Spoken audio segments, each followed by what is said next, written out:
Want to call the meeting of the Public Safety Committee for our January meeting. Good to see each and every one of you here. Got a lot of things to discuss this evening. We'll begin with approval of our minutes. Mr. Vice Chairman. Thank you, Chairman Reed. I've reviewed the minutes of December 19th, 22. I've read them, found them to be in order, and move for their approval. I have a second. Second. All those in favor say aye. Aye. Opposed? Minutes have been approved. Beginning with item number 2, Sheriff's Office report.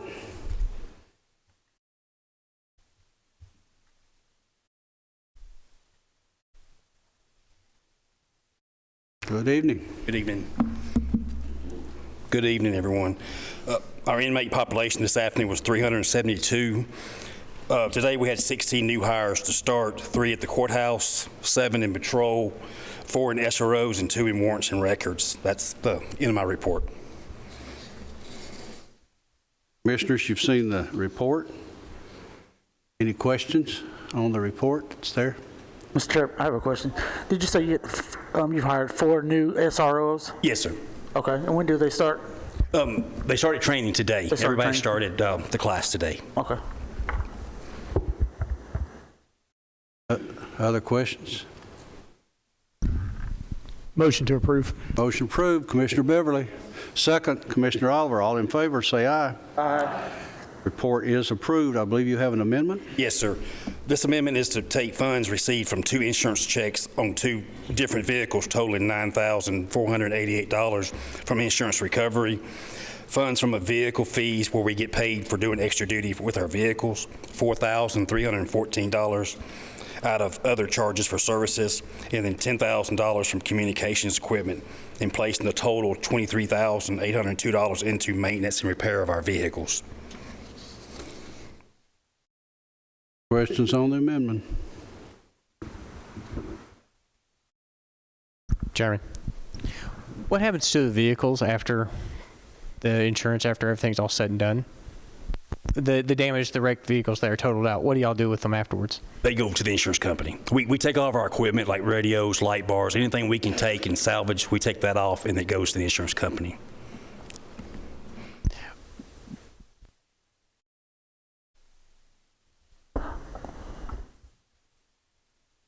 Any other questions?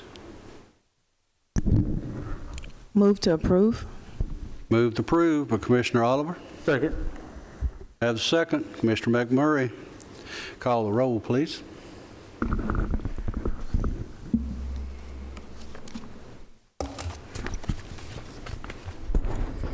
Commissioner Beverly? Yes. Commissioner McMurray?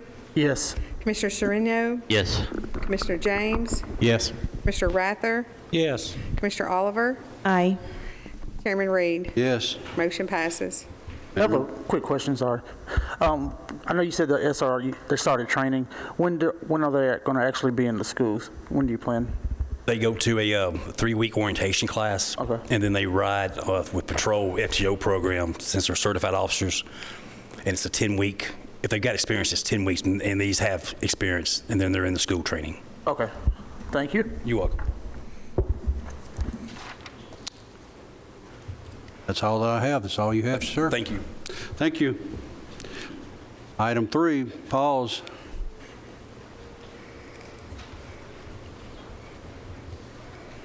Good evening, Director. Evening. For the month of December, we had 325 animals come into the shelter.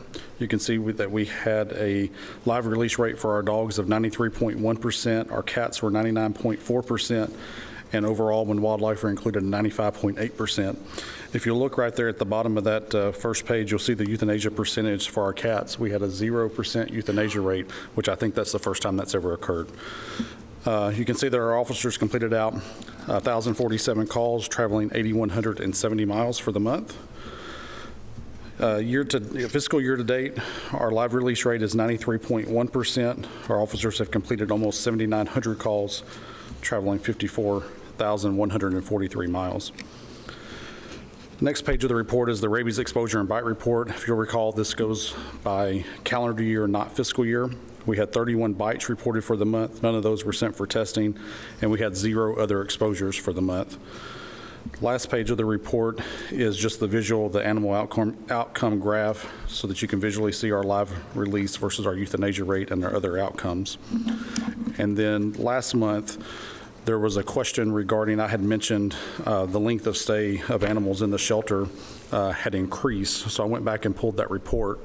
The biggest thing that we're seeing as far as our length of stay is with our dogs, which is what I had assumed this would show once I pulled the data.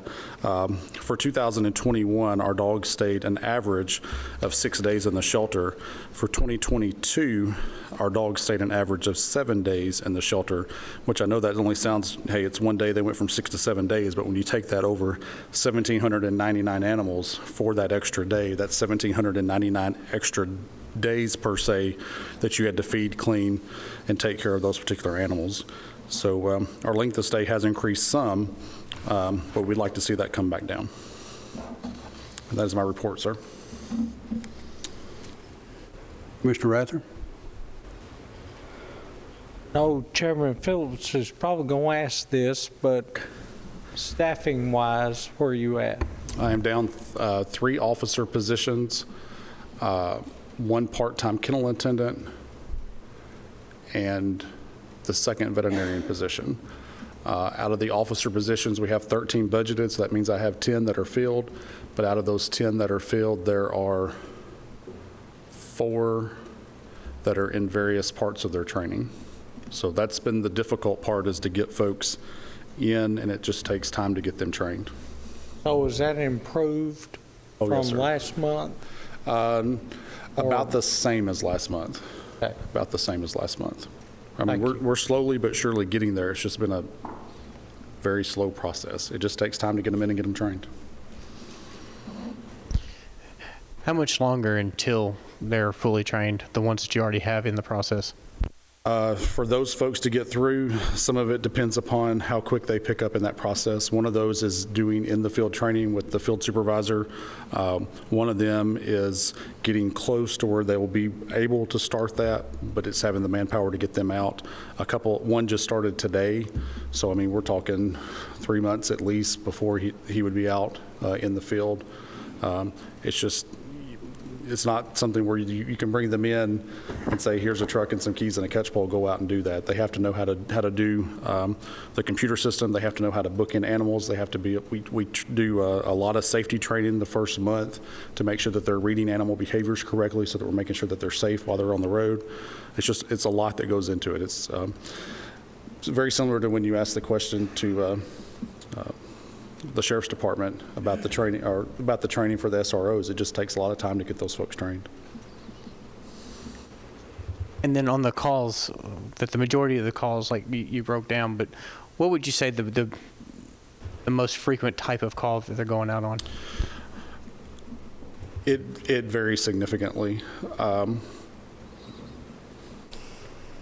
I would say probably our top 3 right now are going to be our investigate cruelties and neglects, investigate bites, investigate abandonments, those type things. I move to approve. Motion approved. Commissioner James. Second, Commissioner Beverly. All those in favor say aye. Aye. Opposed? Report is approved. Sir. Thank you, sir. OSHA report.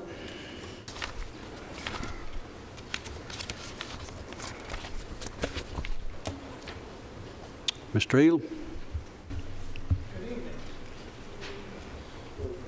So for the month of December 2022, you had a total of 14 incidents.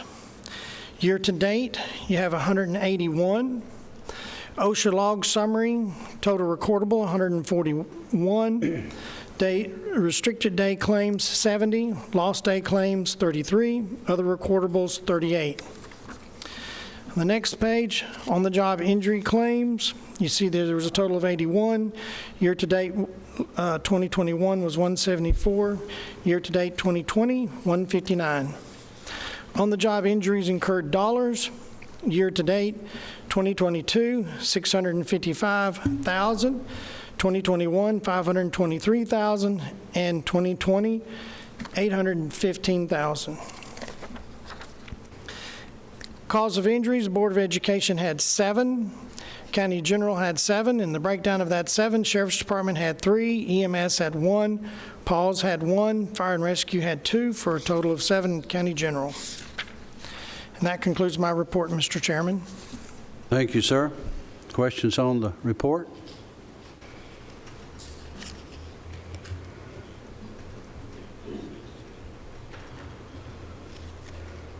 Move to approve. Move to approve. Commissioner James. Second. Have the second. All in favor? That was Commissioner Sereno. I almost had 2 there, but Is it McMurray or I couldn't tell which one here. I'm sitting here. I felt like I was at a tennis match at that time, and I didn't know which one went first. Commissioner McMurray seconded. All in favor, say aye. Aye. Opposed? Thank you. Have a good evening. Recovery Court.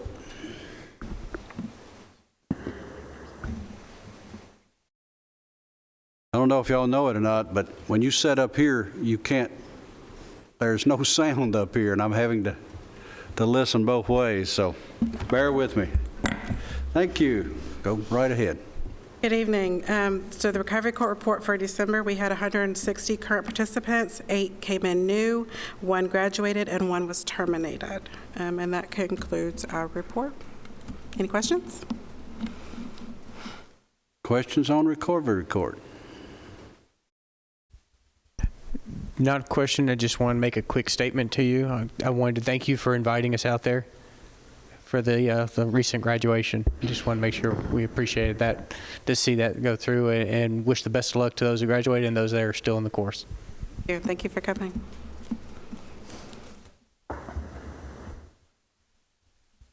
Make a motion to approve. I have it over here first. Okay, well, I'll second You then. can be second this time, Mr. McMurray. All in favor, say aye. Aye. Opposed? It is approved.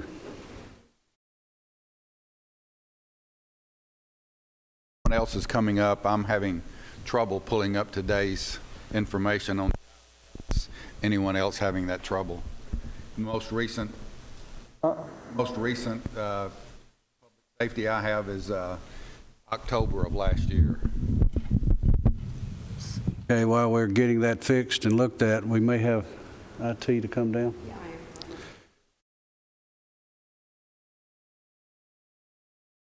Probation?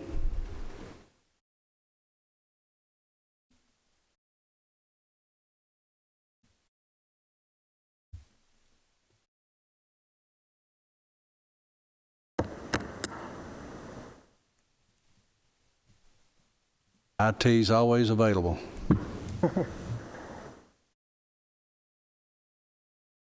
We'll move on with your report at this time. Go ahead.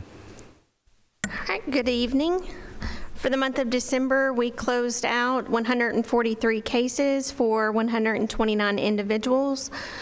In the month of December, we had 61 people in our programs. We had 26 individuals successfully complete those programs. And then we had 3 individuals that were unsuccessfully discharged from the program. We were able to help 9 individuals for the month of December. 5 of those individuals were homeless. 4 of those had a recent release or hardship. As far as our Olive Branch 2, I want to take the time to thank Commissioner Oliver for a generous amount of food that was donated to our Olive Branch. We're going to be able to help a lot of individuals, so I want to thank her for that. We also did receive hundreds of face shields, too, as part of a donation from a citizen, and we were able to collaborate with Community Care and pass those face shields on to get a better use over there. For the month of December, our revenue difference with our expenditures equaled out $109,622.68. For the month of December, we turned over $11,564 to the clerk's office to be collected on payment agreements. Those that failed to enter a payment agreement, their probation fees totaled $6,282.50. So far this fiscal year, we've turned over $58,537 to the clerk's office to collect on our probation fees. And then so far this fiscal year, those that have failed to enter a payment agreement with the clerk's office, their probation fees totaled $41,106.50. And so far, we have 10 individuals that have been deemed indigent by the courts, and that would be my report. Heard the report. Chairman Phillips, are we okay? Okay. Ms. Phillips, I have a question. Do you kind of have like a list of items that's needed for Olive Branch from time to time, or just not really? We do keep our list up to date. We have an Amazon wish list on our website. So if you go to Rutherford County Government's website and the tab for probation, there's an actual sidebar for the Olive Branch, and there's a QR code on there as well, or a direct link to the Amazon wish list. And we also list some items too that we're in need of at that time, and we try to keep that as up to date as possible too. Thank you. Other questions? Move to approve. Move to approve. Mr. Rather, second. Commissioner Oliver. All in favor, say aye. Aye. Opposed? It is approved. Thank you. Thank you. Correction Work Center.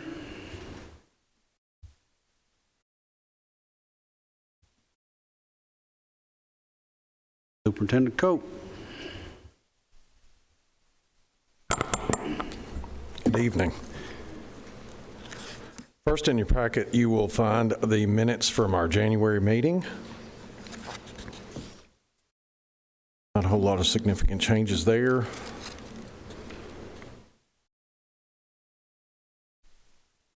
Our quarterly medical stats are in there for the month of December.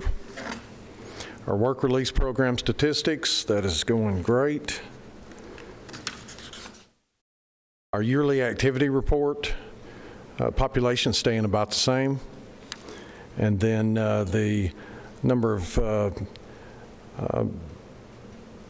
trash that we collected in December, total trash collected on county and state roads are as follows. County roads, county trash collected 11,288 pounds, and state routes 602 bags collected using inmate labor. And then our monthly worker report will show that we saved $80,296 using inmate labor throughout the county. And that is the end of my report. Questions on the report? Mr. Chairman, this is more of just a comment or a commendation. Lieutenant Peralta's been very easy to work with. Out in District 6 on the south side, we get many calls about dumping and trash, and he's always very quick to get the guys out there to take care of it. So we appreciate him. Thank you very much for noticing that. Thank you. I noticed on your minutes they're not signed. Have they already been approved by your board? They have.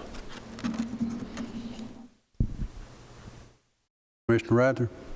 I have a comment and a question. I noticed in the minutes of your board that you set out when you came on board with 4 goals, and you have 4.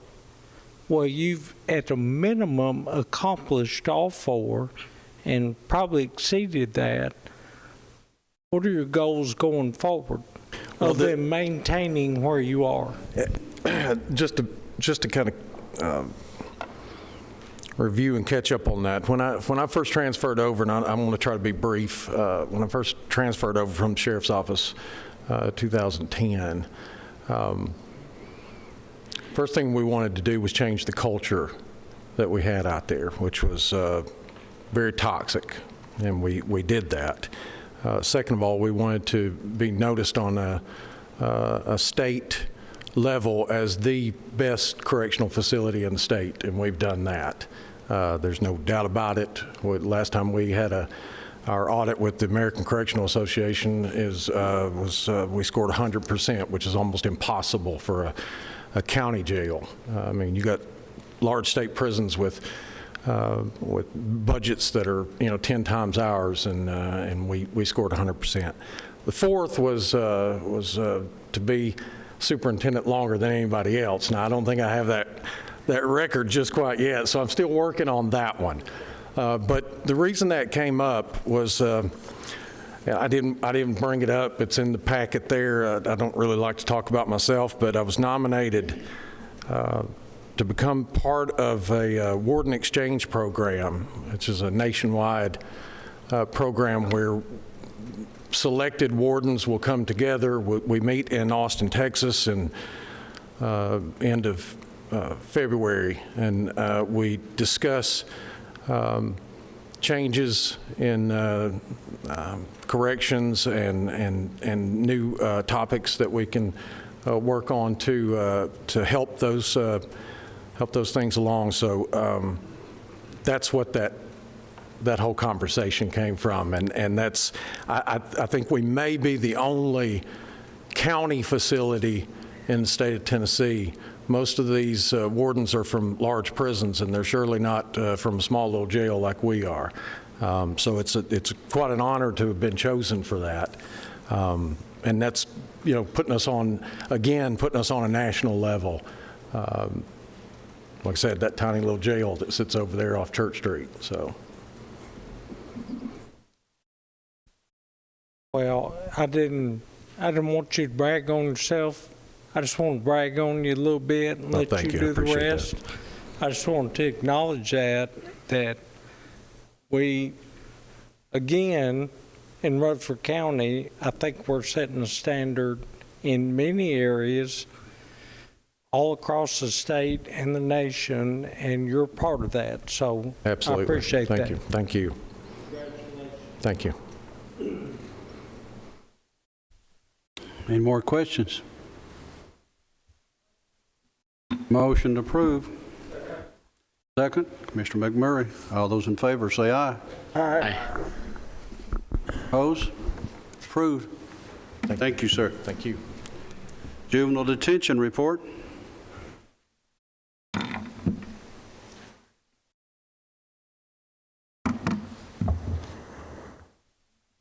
Evening. So this evening you have our December report in front of you. I will always happily answer any questions that you have. Tonight I do have a couple of additions that you may not be used to seeing. I included, just for informational purposes, a great article about our favorite topic, which is drug-resistant gonorrhea. And just wanted to let you know that our STD program we set up for this reason, so that for no cost, the kids that are of age and have the need can get tested while they're in detention and get treated if they test positive for chlamydia or gonorrhea. And then after report questions, also have a contract to discuss. Questions on the report, Commissioners? Mr. Chairman, I know last you had spoken before, there were some counties that had kind of lagged on payment and some were really good. I noticed some billing was sent out on January 4th. Have we gotten any payment on that outstanding balance of $35,000? So yes, these are, I believe we got one of these checks in today, but the employee and I didn't cross paths, so I don't know which one. It's unusual that it goes more than 2 months. So usually, I can give more information if we have one that goes beyond 30 days, if you'd like that. But in general, we do get caught up by the next meeting. Okay, thank you. Mm-hmm. Other questions?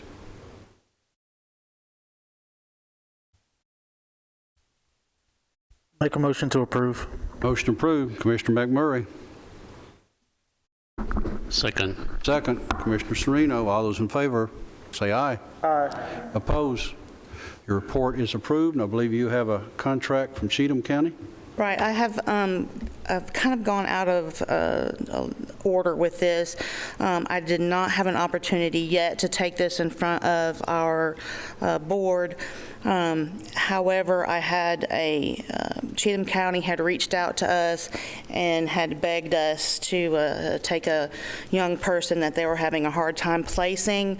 I told them that we would temporarily work with them for the housing of this one particular youth, that I would take this in front of our county commission so that we could handle this bill for this one child, and then I would backtrack and get it in front of our board and make sure that they were good with that moving forward. So this may be a one-time Cheatham County youth, or I may be coming back with you next month and letting you know that the board is either on board with Cheatham County or would like to take a pass. Mr. Chairman, what's the time frame that we're looking to house this youth? I believe that he or the youth is technically scheduled to be with us. Now that can change depending on court dates, as long as his behavior isn't extreme, until the 1st of February. And Cheatham County would handle all transportation? Yes, and we did get, I didn't bring it or a copy of it, but I have a signed letter from their judge saying that one way or the other, even if it was up to him personally, that he would take care of the bill for this child. What is our cost for housing per night? We charge $175 a day per child. In the event, I can also say this if it's helpful. Although we are doing something new with our board, we have never had a contract for detention beds for juvenile detention that has ever been denied. They've always been approved. Not to say that that can't happen, just saying that so far to date, they've been approved. Mr. Chairman, it seems as if this could easily be us on the other side of this at some point, so it seems like it's more of a courtesy and the thing to do. It was a professional courtesy, and if we hadn't have had the contact with the judge of that county and him being so gracious and as helpful as he could possibly be under the circumstances, we probably wouldn't have done this. But him being on board in this particular situation, it eased our mind as to this child's stay. If I may, it seems like it's going to be cost neutral. So that leads me to the question, will it cause any undue effect for the facility or for your staff? No, whether there's one young person in a housing pod or there's 8, it does not change staffing. And our population is such that it didn't affect, we didn't have to call in extra employees. So an empty bed that can be filled with a paying customer is beneficial. Just want to make sure it's not at the risk of adding extra burden that you can't afford to take on at this moment. And part of all of our contracts with other other counties or other agencies, and it's common across the state, is that in the event that the young person becomes unmanageable in some way, they know that we can call them back and say, hey, we've done all we can do for you, and it's time to come pick up this youth, and they do.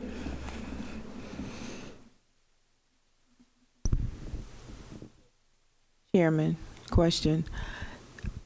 In your previous statement, did you say that this has occurred previously and that your board didn't have an issue with it So, no, the board is newly established.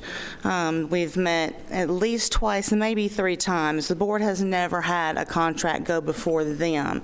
The contracts prior to the board being established have always come first to the Public Safety Committee and then throughout my process to full commission. And it is that scenario in which no contract has ever been denied. I'd like to make a motion that we approve this and send it to our Juvenile Detention Board for consideration. Second. I had a motion here to approve. I had the second over here, Commissioner Oliver. Call the roll since there is money involved in this.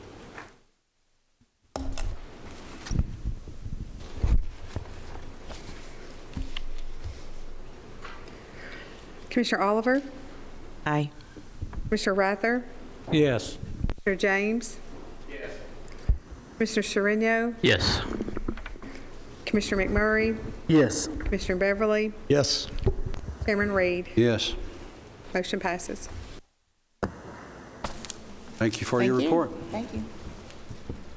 Emergency Services, Public Safety Report, Radio System Report.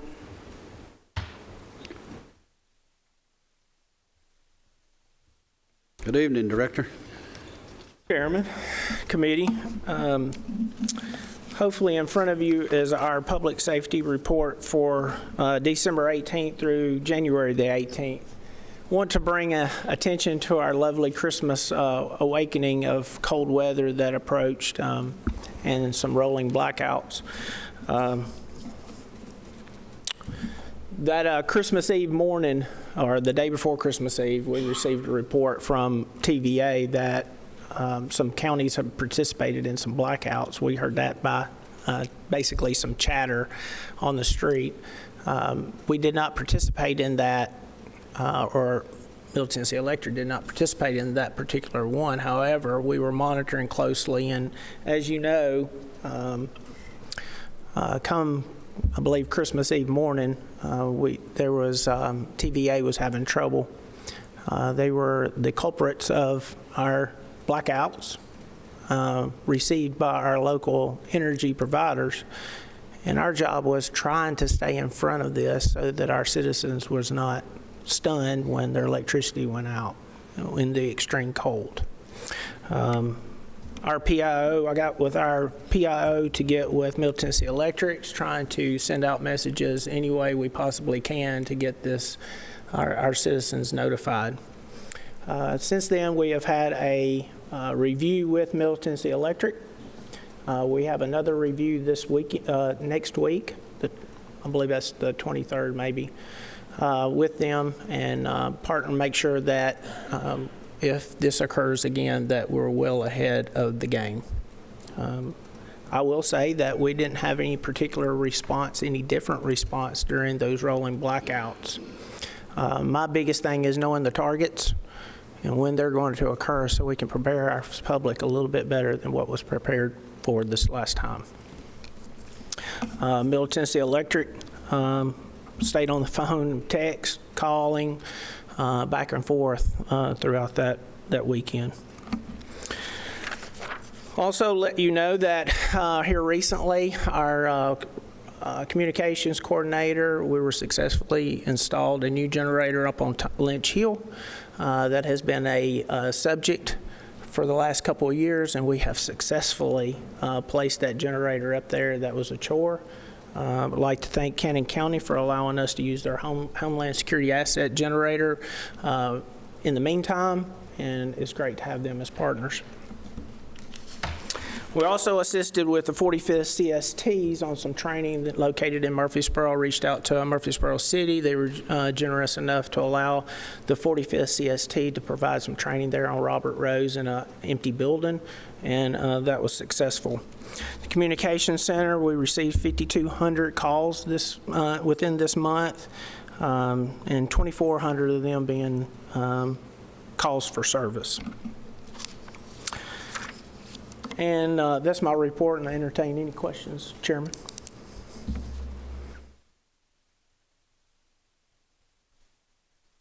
Any questions? I do. If you could elaborate some more about the Amiable incentive that you've got listed in here. Yes, sir. That was next up from my report.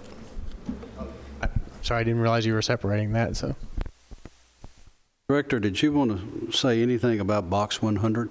I did. Of course, that passed the 18th. Here recently, I believe it was last Thursday night, we had a meet and greet for Box 100, which is a volunteer rehab partner. We have been working with those guys and trying to solicit volunteers. We had a mild turnout at Emergency Management Agency office, and we was glad to see those individuals. I appreciate the commissioners that stopped by and supported that function. Hopefully, we've received some new memberships out of that, and we'll hope to have a response mechanism here shortly to provide coverage for our whole county and have many, many participants. A little bit about Box 100. They're a rehab unit, but also provides assistance to other emergency service departments, whether it may be traffic control in large events, to rehabbing our firefighters, to even force multiply later on for searches. It's our intent to put them through a citizen emergency response team training here shortly and partner with emergency management. Any questions on the report? Move to approve. Move to approve. Commissioner Rather. Second. Commissioner Beverly. All in favor, say aye. Aye. Opposed? Your report is approved. I believe you have other items. I do, Chairman. And speaking under Commissioner James's that came up, is that back last year, the County Commission approved an incentive program for volunteer firefighters. In that program, there was an agreement that they submit run tickets and information needed to complete their reports. Amiable Volunteer Fire Department did submit a roster, a small roster. However, looking into it, we have found delinquent reports that should have been included within 24 hours of the incident. I did consult with their interim fire chief, Robbie Hall, concerning this matter. I also contacted him again in December concerning, he stated that he had rectified that issue and that he backs the reports that we're giving. And so I'll bring in front of you the permission since it was delinquent and that the agreement was not met by the Amiable Fire Department. It's up to you guys to whether we provide that payment to those since it was delinquent.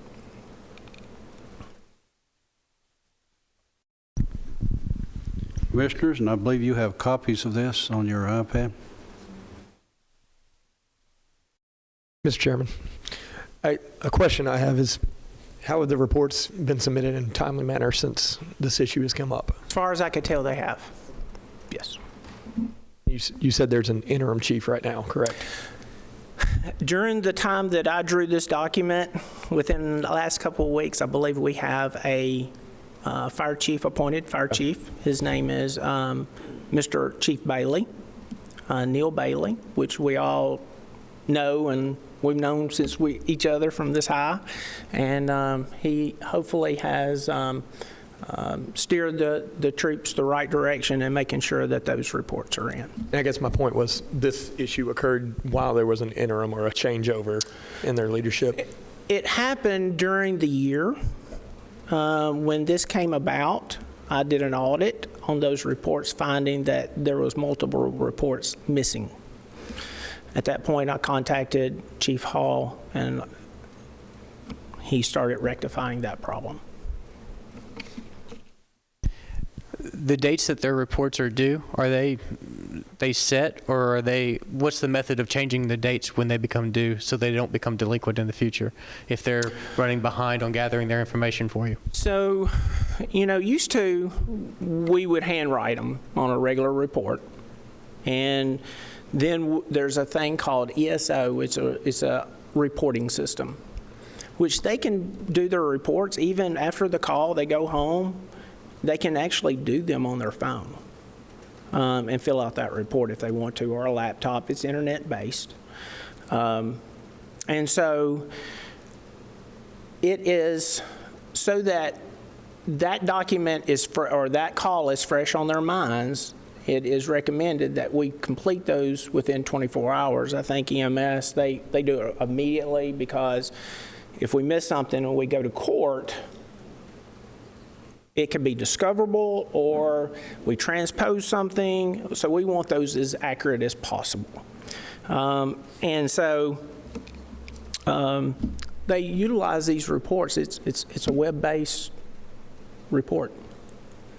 Sounds like it's a bit of a changeover from doing it on paper to being web-based. So could your department reach out to them and help them all get their systems logged in, make sure they're all able access to use it, provide the additional training to make sure everyone is covered, and then that way in the future something like a delayed, could be understood as they didn't keep up with their end versus maybe they didn't have access to the system or couldn't get into the system, or they're in the process of changing over between chiefs and so on, and some things just the ones who had access are not there. So if we could just get everybody on the same page with that, that'd probably be the best benefit. Correct. ESO is not a new reporting system. This has been in the mix for a long time. This is not a new reporting system. In fact, the old Amelville fire chief that has been in service for greater than 15 years, he's been the fire chief as long as I can ever remember. He's one to help me establish this incentive program. So this was nothing new. I can see that, but at the same point, I would see when you see an issue and it took you a couple months to see that they hadn't been gathering. So at that point, it might be beneficial just to be proactive, reach out to do this, because I'm in corporate America, and our IT guys are busy all the time dealing with people who've been there 5 years, 20 years, one day, resetting passwords for email.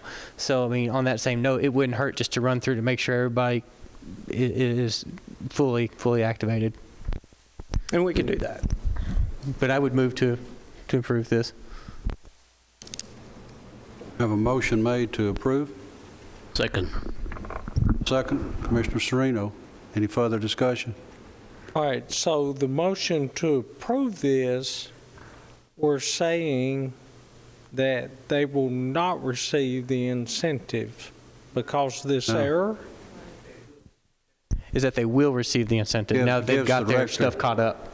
It gives the director the permission to go ahead and approve these, is what he's asking here. All right, I'm not against that. I just think about all the other departments that did it the correct way. Why is one department, why did their computer not work, or somebody couldn't get logged in when all the other ones did? And I'm concerned about the ones that did. What kind of message is that? That we have one department that was delinquent, they understood the agreement, interim chief or whatever, they understood the agreement. Everybody else did it correctly, and one didn't. I'm concerned about the message that we're saying there's no consequence if you don't do it the right way to everybody else. So anyway, I'll vote the way I vote. Thank you.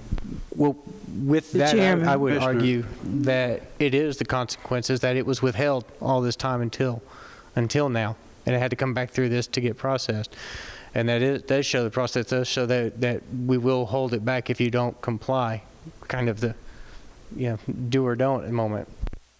Commissioner Oliver.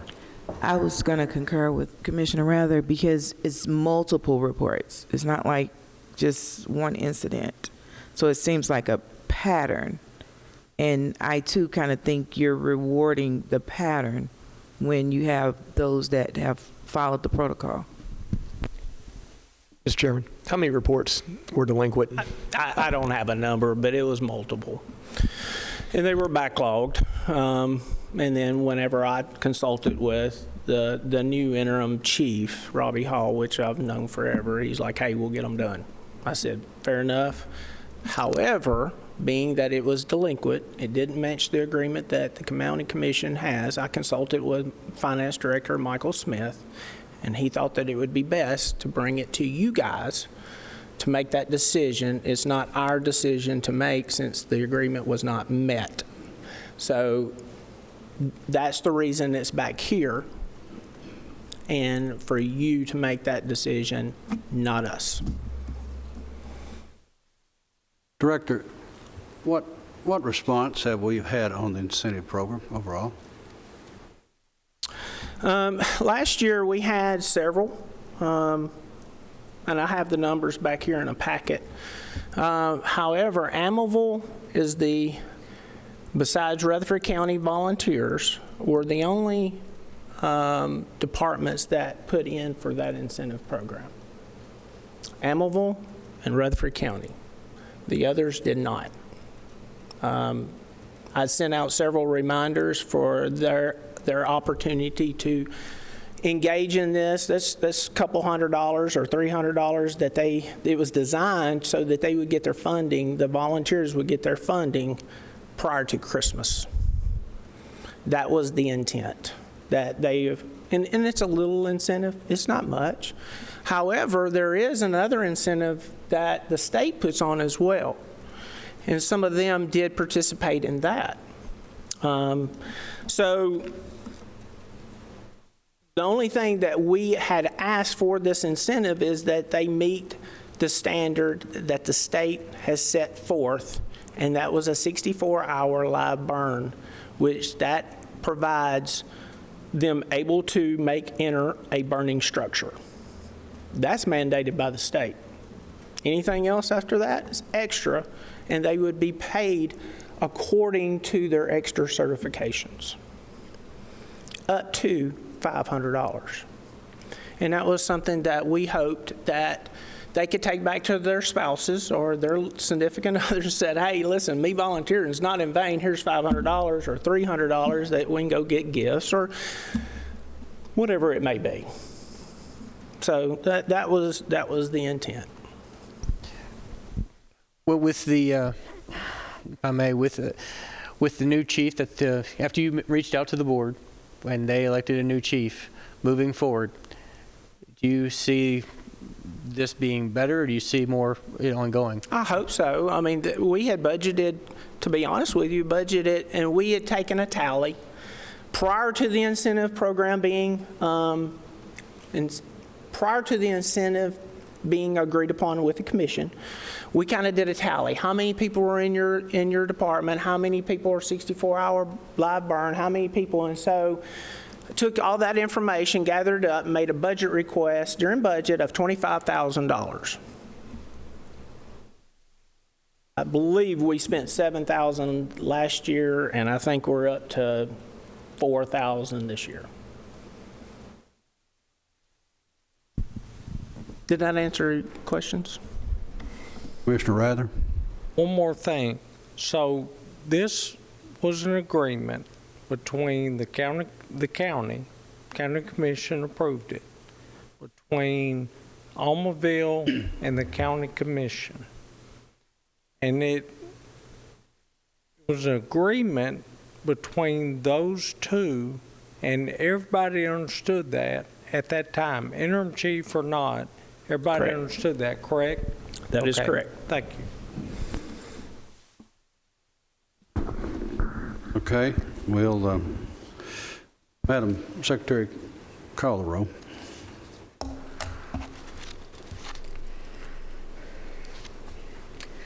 Commissioner James? Yes. Commissioner Sereno? Yes. Commissioner McMurray? No. Commissioner Beverly? Yes. Commissioner Rather? No. Commissioner Oliver, No. Chairman Reed. Yes.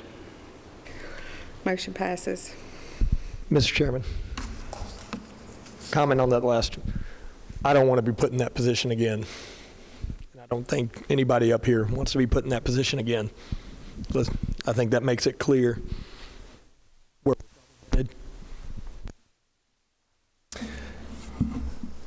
One more piece of business, thing. please.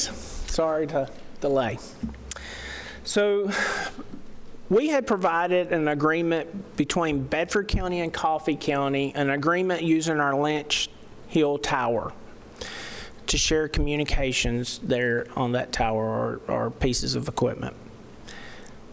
We sent that to Bedford County and Coffee County, but Coffee County came back and says, hey, it's not an agreement between the county, it's an agreement between Rutherford County and their Emergency Communication District, ECD 911. So we wanted to change the title, who we're making this agreement with, the county and Coffee County Emergency Communications District, not Coffee County government.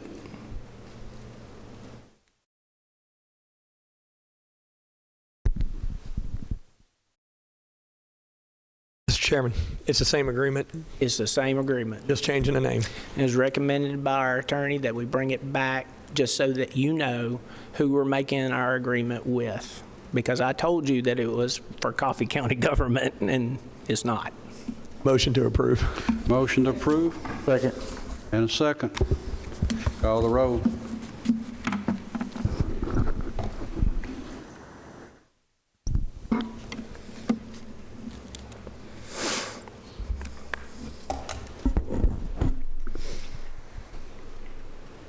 Commissioner Sereno, Yes. Commissioner Rather, Yes. Commissioner Beverly, Yes. Commissioner McMurray, Yes. Commissioner James, Yes. Commissioner Oliver, Aye. Chairman Reed. Yes. Motion passes. Thank you, sir.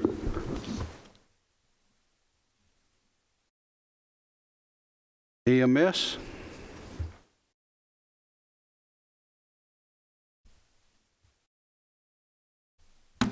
Evening, sir. Good evening, Commissioners. For the month of December, we made a total of 3,428 calls, response time of 7.7 minutes, 160 DOAs for the month. 20 of those went for autopsies.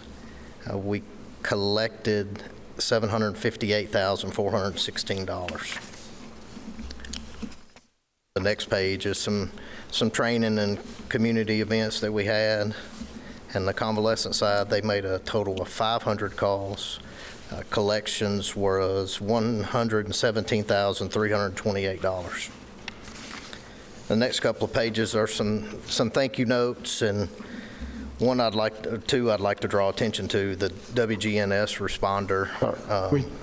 We don't have that report. We don't have your report. We don't have the report on here.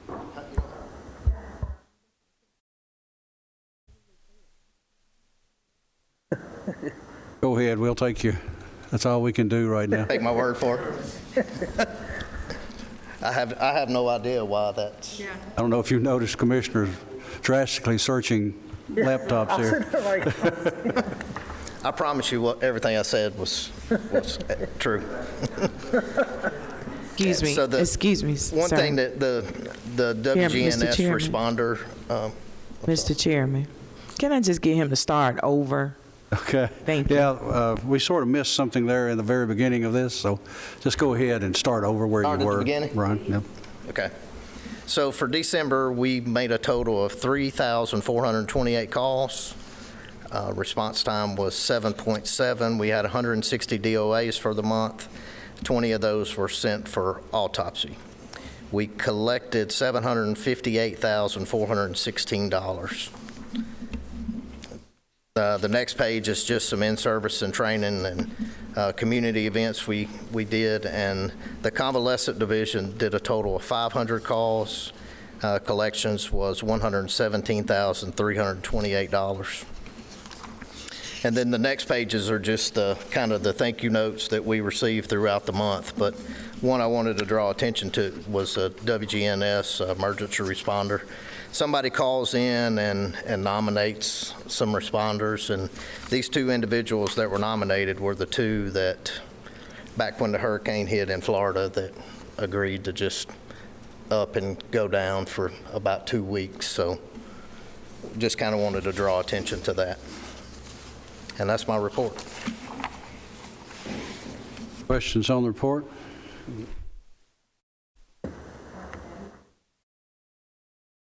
Ma'am. My apologies. Were the names of the responders that were recognized in the report? It was Joe Pimentel and Peggy Woodard. Are they here? No, sir. We won't stand and applaud them. Other questions? Make a motion to approve. Motion approved. Commissioner McMurray. Second. Commissioner Beverly. All in favor, say aye. Aye.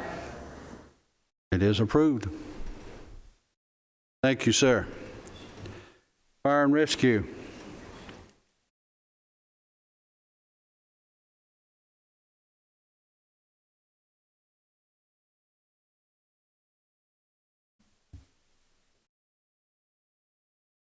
Evening, Chief.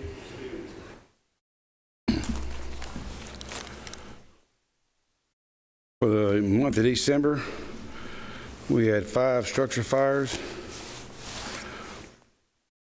2 mobile home fires, 8 vegetation fires. We had 343 medical calls, and we had 64 motor vehicle accidents, 20 without injuries. Let's say 20 with injuries and 44 without.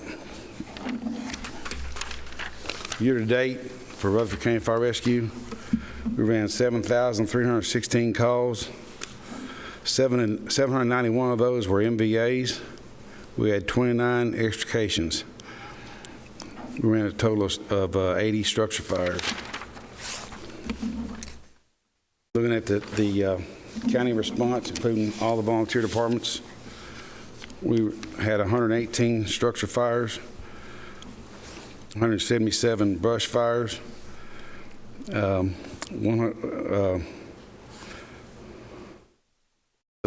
looks kind of high, 111 illegal burns, 136 vehicle fires. We had a total of 1,409 motor vehicle accidents and 35 extrications. We had a total call volume for 9,078 calls. And if y'all remember when y'all first took the first public safety meeting, I told you in 2010 we began the county fire department, countywide, we ran 1,306 calls. So we're from 1,300 to 9,000. So the population is definitely here. The next page is what I turn into the county codes department of structures that were damaged by fire. And then thanks to Chairman Commissioner Jeff Phillips, we have 4 installations of fire alarm installations. He hooked his brother up. The next is our fire division, fire marshal's report on the structure fires we had and what the outcome and details of those are.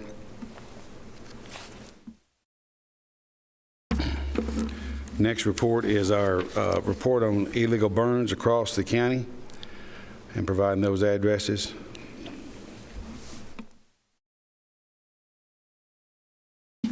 Next is the knowledge and expenditures on what we have spent on our fleet for the last year.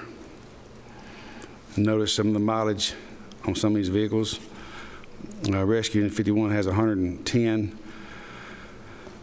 HR 60 Rescue has 119,000. Squad 52 has 105,000, and our reserve has 106.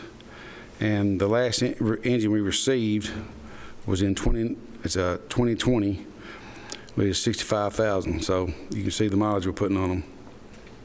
And it also gives you the cost per mile to operate each apparatus. The second ticket spent shows you the expenses we spent on repairs and maintenance.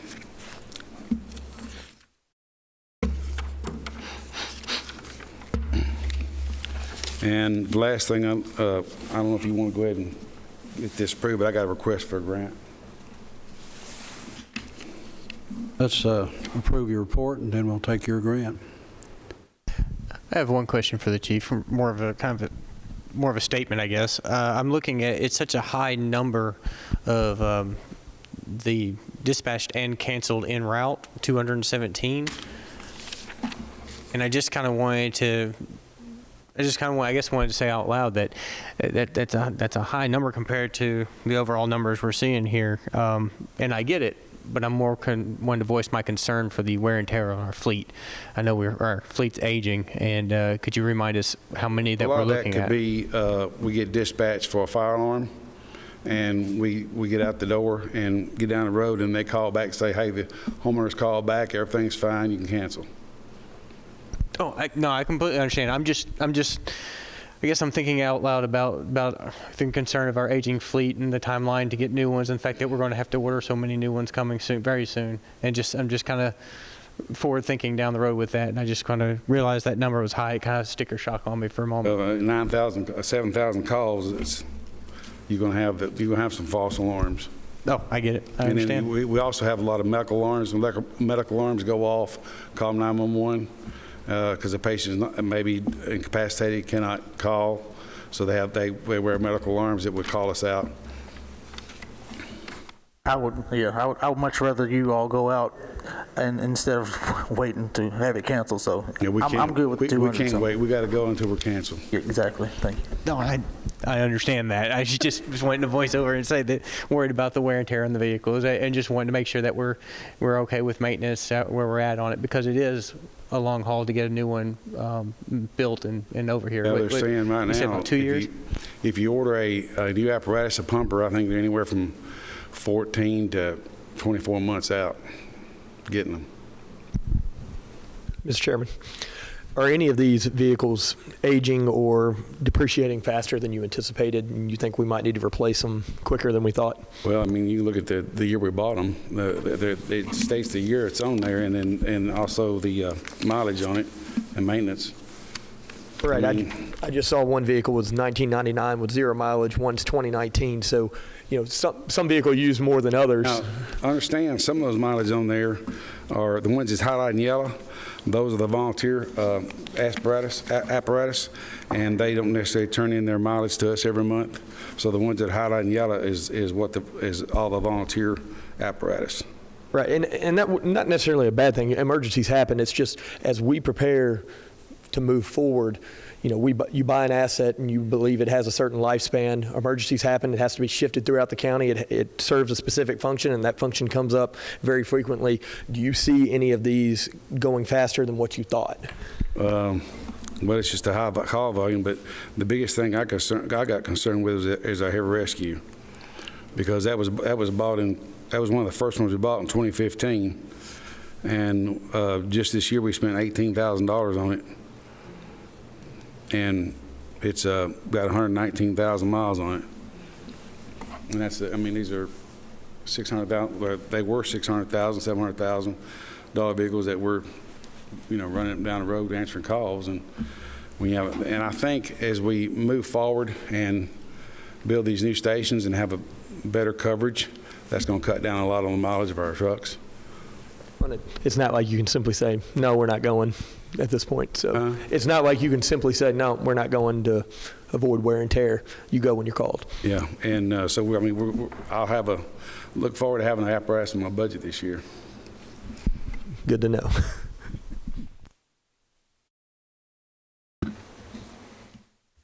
Commissioner. Chief Farley, I see 5 structure fires, and several of them looked like they were in sub-zero weather to me, and I don't know if I were a volunteer or a regular firefighter that I could do that. Well, we had, I think it was the Friday before Christmas, of the Thursday. It was Thursday because that was the last day we worked, the county worked. It's on the 22nd, I think. That's when that cold front comes that night. The first structure fire we had was on Emory Road. I assume, I didn't read the report, but it come out, I listened to all the calls, it come out as a porch, the front porch on fire.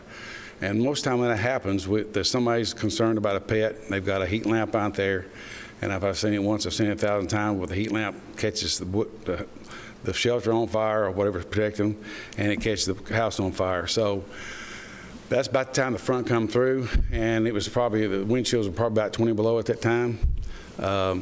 We responded to that call. Last Cassis responded to that call, and it was once they got that fire out, then they had a fire out in Kittrell area on Crane Road, and then Kittrell and Last Cassis, and we responded to that. And by the time they got out there, the windshield was pretty rough. And matter of fact, I got pictures that they sent me when the guys got back at the station. They took their gear off and just stood it up in the bay. It was froze because it was wet and froze. So I have a lot of admiration for our guys to go out and do this. Also say that of the five fires that we fought last month in December, 3 of them were responded to by our volunteers. So yeah, fight under adverse circumstances like well, that. basically, we back up every department in the county. We respond to all structure fires, and but we, that night, it being so cold, I have to commend the volunteers for showing up. Commissioner, that's why I'm a commissioner, not a firefighter. I leave it to the professionals and what they do, and I totally agree with you. There's no way walking out in that cold weather and having to do that. And they're very appreciative. We are appreciative for what they do. And Chief, I want to commend the department for what, and some of the other volunteers that I saw right after Christmas. I happened upon down Highway 96 going towards Franklin and Allenville Road, saw a brush fire that got out of hand, and your department was on scene, and Allenville was there, and Eagleville had just happened to be there as well. It was good to see the camaraderie, the teamwork, that everybody just jumped in and got the job done, and then stayed there to manage it. And just wanted to commend and appreciate for all those that were involved in that and beyond. But I move to approve this report. Motion to approve the report. Second, Commissioner Oliver. All those in favor say aye. Aye. Opposed? Report's approved. I believe you've got a grant, is that right? I have asked for approval to apply for an AFG grant for $450,000 for turnout gear, and the county has a 10% match. And of course, I realize when we put in for these grants, there's no guarantee we'll get it, but I think turnout gear is pretty high priority this year. And we've got 82 employees now, so we want to try to get as much as we can. Can you say the numbers again? How much was the grant? It was $450,000 for turnout gear, and the county has a 10% match. Motion to approve. Motion approved. Commissioner Beverly. Second, Commissioner Rather, please call the roll.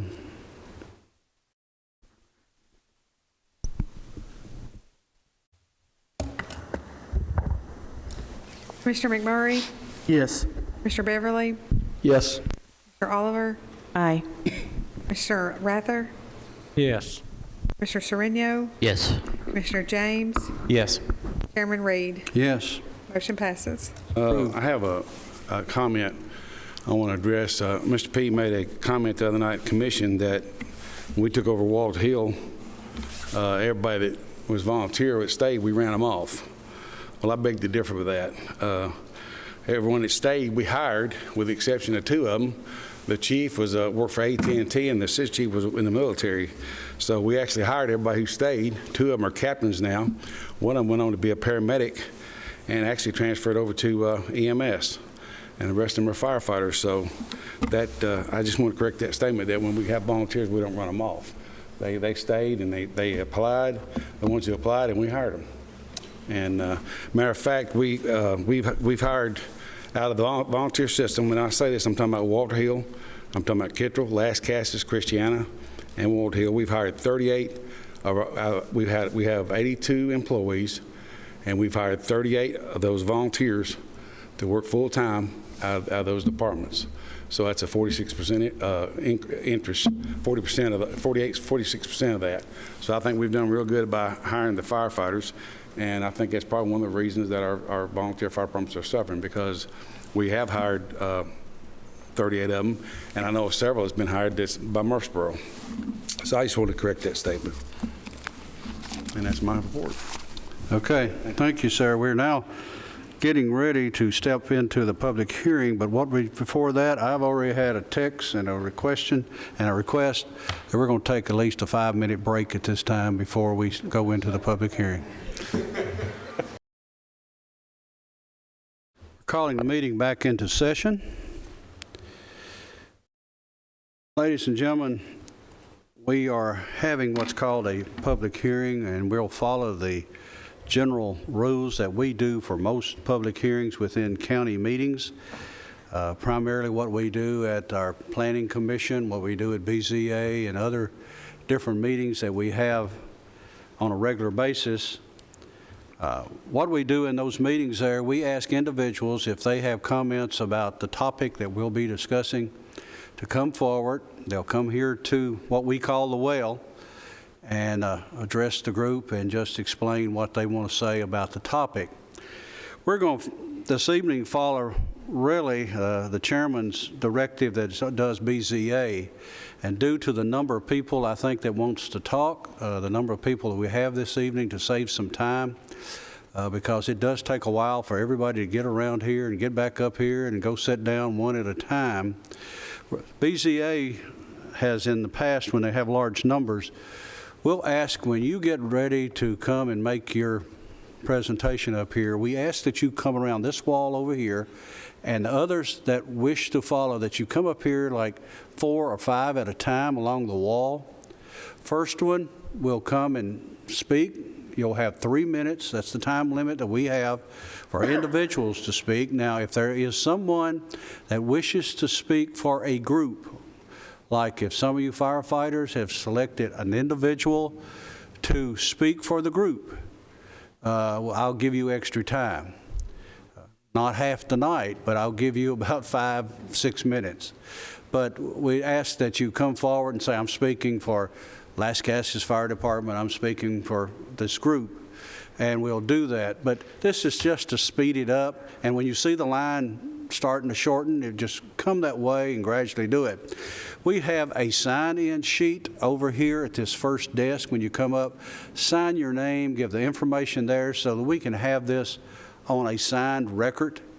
But when you come up here to the well, we ask that you give your name, who you're representing, and where you're from, so that we can have that information, because folks, you're on television tonight, and this is your opportunity for your fame.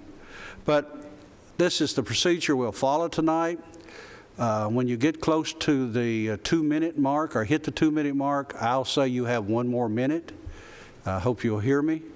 Now, if you start going way past that 3 minutes, since you're all firemen, I've got a bell that'll ring, and I'll ask that you please sit down at that time, which will give everybody time to do this. I'll ask also, too, that when you're up here speaking, that we're not to discuss names. We don't want to get into this situation here. That's not what we're about tonight. We're talking about the topic and the subject, and you may be asking the topic we're discussing tonight. What this is all about is at the last full commission meeting, a motion was brought from this committee, basically asking for a motion from the county commission to give us the authority to go into a long-term commitment for full-time firefighters within Rutherford County, to move in that direction. And that's what we were doing. It was felt by some of the commissioners at that time that we need to give an opportunity to the volunteers to express how you wish to be treated, how we'd like to go further with that. I think it was expressed at that time, too, that we also feel that we need to do those things, too. You got to understand, ladies and gentlemen, that we've been in this, I guess, 15 years working in this direction of how we want to do and better serve Rutherford County. I'm chairman of the Rutherford County Planning Commission. We were just in this room this morning. We looked at some plats of 200 houses, Mr. Chairman, or better, 238. And this is out in the county. And I mean out in the county. And we're getting these continually. We just looked at our yearly report, a large number of what's happening in the county. We used to be a rural county totally, not anymore. So we have to look at what we've got to do to continue to work in these areas to provide the service that's going to be requested of us as well as respond. So that's what this is all about. What we ask you tonight to do is come up and give your opinions, what you feel as far as the volunteers are concerned, or whatever you see as far as our full-time department's concerned. So this is primarily it. Does anyone have any questions? If not, we'll ask that whoever wants to start going first to line up over here, come around this way, sign in at the list, and we'll ask that you'll come forward, and then we'll go that way. I have a timer up here that will time you, and don't want to put any pressure on you, but there's enough there. But first of all, I want to say I appreciate all of you being here, and those of you that brought some youth with you, I appreciate you doing that too, because this is our future leaders, and I think they need to see how government works, and I hope that we do that properly. I mentioned to some of these guys up here a while ago, you saw a vote here that come to a tie, and I said that's why the chairman up here gets all the big bucks in this deal. But sometimes you have to do these things, you have to work this way, and I think it's important that this incentive program that we have here, it was done there for a purpose, and it was to recognize those of you who do a good job in what you want to do. So if you want to begin, we'll start right over here, and if you can, just when you see the line start getting down, move up this way. We'll begin. Thank you, sir. Commissioners, my name is Patrick McMurtry. I've had a chance to meet some of you before, and it's good to see you all again. I'm speaking on behalf of the Christiana Volunteer Fire Department tonight. I've been a member of the Volunteer Fire Department there since approximately 2014, almost right after I moved here, because I understood the importance of what that department was doing for the community. I live in Christiana with my family, and I'm currently the president of the Christiana Volunteer Fire Department and a practicing attorney for almost 40 years. I don't pretend to be as familiar with the history of the Christiana Volunteer Fire Department as others are with theirs. I've had the ability to go back and look, and I understand that it was first chartered in 1976, but I understand there was also a history before that. But even with that limited knowledge, the Christiana Volunteer Fire Department has been serving the community for almost 50 years, long before there was any talk of a paid fire department, and long before there was even a possibility of one. I don't mean to imply, though, that there is an entitlement that comes with that. There's certainly not an entitlement that we be allowed to exist in perpetuity, but I do think there is an entitlement there that in these discussions, that the discussions move forward with transparency and with fairness as to what will eventually be the end of the volunteer fire service in Rutherford County. I realize, as with most volunteer fire departments, Christiana has had highs and lows. When I first joined, we had lost our 501c3 status. We were at odds with the county on certain issues. And along with then President Dwayne Sadler, I came on board. We restored the 501c3. We got the department back on its feet. And we did that with the, I believe, active and positive collaboration of the county and of Chief Farley. We're proud of what we've done. I want to make that clear. But we also understand that that all things must end. And my concerns today, and I'll get to that in just a moment, are how we move forward with that process.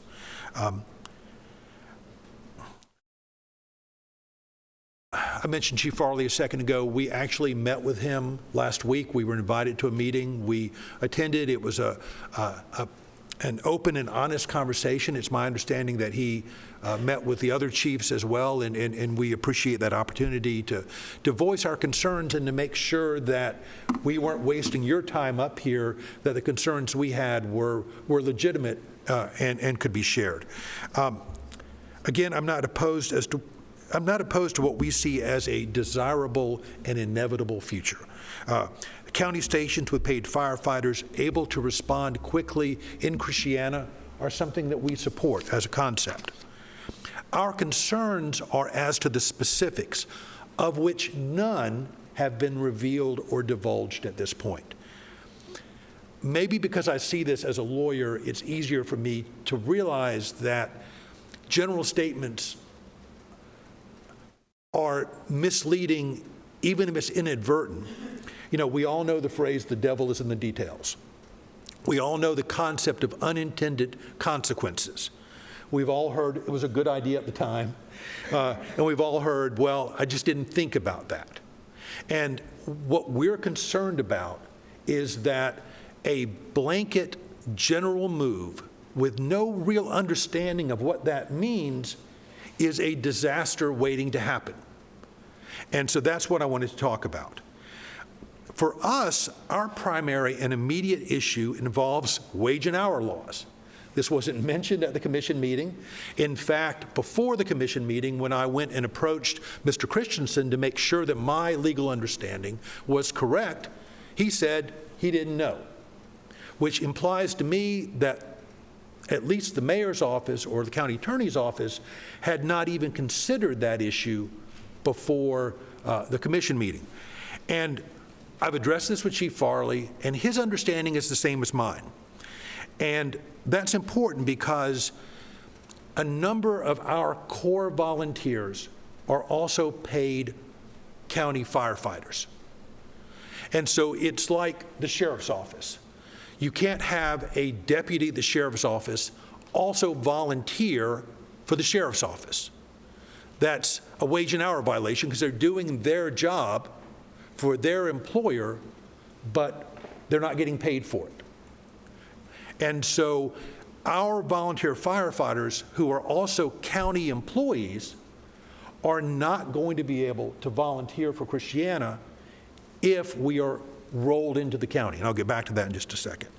And what's important there is not just that we lose our most qualified firefighters, but those firefighters are the leadership core of our department.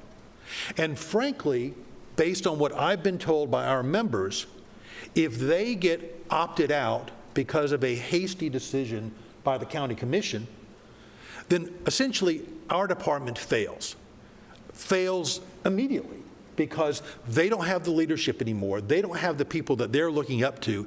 They're not going to continue to volunteer. In other words, if you punish them inadvertently by taking away the county firefighters, they give up. One more minute, sir. Thank you, sir. And I am speaking for a group, so I am trying to wrap this up. So essentially, if we roll it up, we are ending at least the Christiana Volunteer Fire Department. Now, at the last meeting, they talked about bringing us under the county or within the county system or similar phrases which mean absolutely nothing as an attorney or as a lawmaker. We're a 501c3. You can't roll a 501c3 up into the county. It's not possible. Now, I believe that the mayor's office has probably discussed this with the county attorney, and there is a concrete proposal as to how to do this, but yet we haven't been told that. And I do believe that we're entitled to know what that plan is. For example, Christiana and I believe all of the fire departments have an agreement for emergency services. That agreement gives the county and us a 90-day termination provision. So is the county still going to, is the Rutherford County Fire Department going to be allowed to continue these contracts? Will we still have at least 90 days? Will the equipment that's in our possession at least be able to be retained by us for a certain period? Or are we at the risk of someone coming tomorrow and taking it away? I don't believe Chief Farley intends that. I don't think anyone has even thought that through, and that's my issue.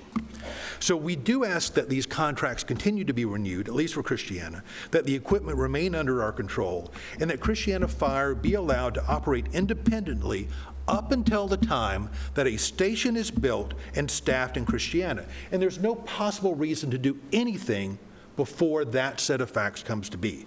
This is not a black and white problem, not one size fits all. There has to be a gradual and nuanced approach that does not cause the problems that an immediate and heavy-handed decision across the board is going to bring. Please do not make that mistake of doing something that's going to force all of us to accept being part of the county to continue to respond to calls. The net result, at least in Christiana, will be the immediate loss of the volunteer fire department there with increased insurance rates and a decision that cannot be justified in the eyes of the residents and voters. Sir, I have to call time. Please do not move forward with this without a concrete plan that will not, in fact, cause you more problems than you already have. Thank you very much for your time. Next.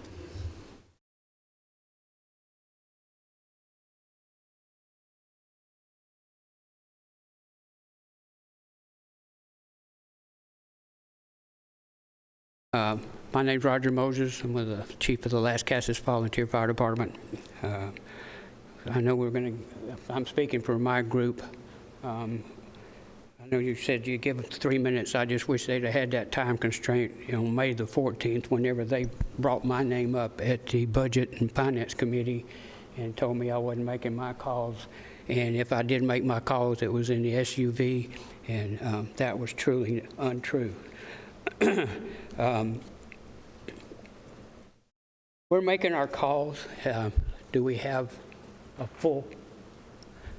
I know I've got a sinus trouble and I'm trying to tell you as loud. Pull the mic up a little closer to you. I'm sucking these throat lozenges down now, trying to keep it.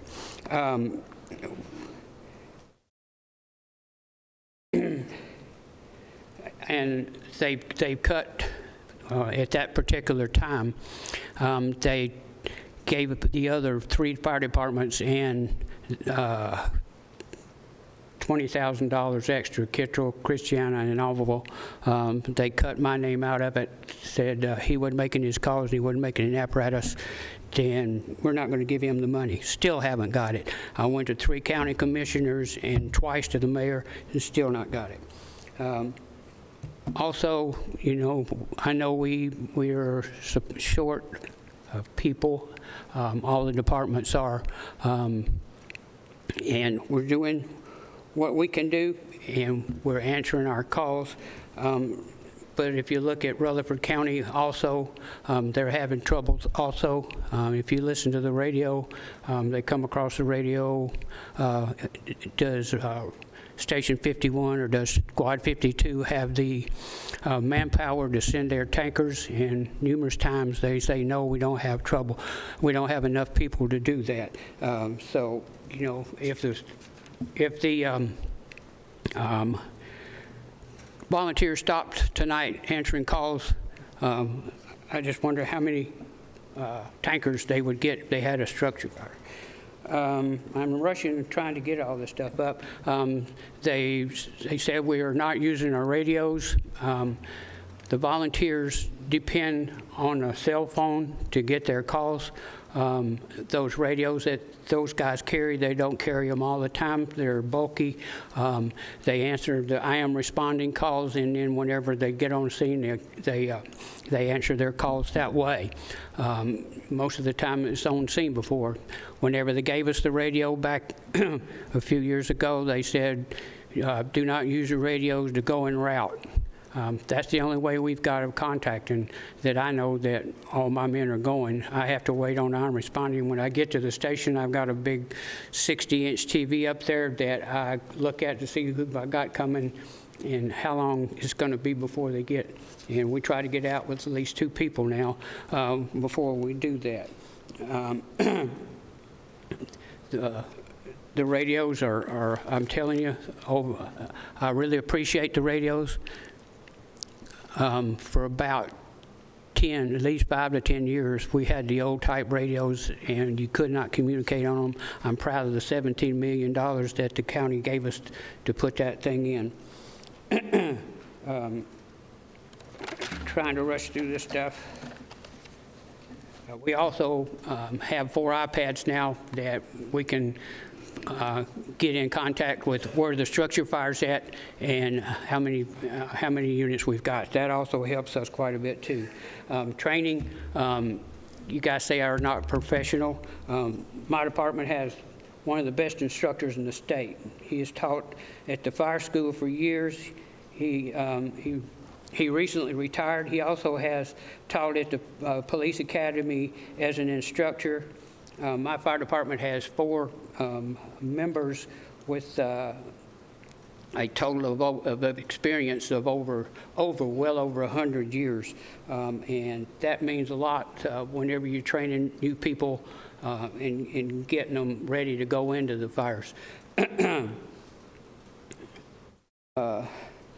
County, Mr. James here came out to our place a couple of weeks ago. He came out to our training class on Monday night. He rode with, as I guess luck would have it, we had 2 calls right in the middle of our training, and he got to see us in action. He was really surprised at the number of people that we had at our training when he walked in the door. He even rode emergency traffic with me. I still think he got over it, but he's really surprised, and I really appreciate him and Mr. Beverly and Mr. P. also for standing up for us at the county commission.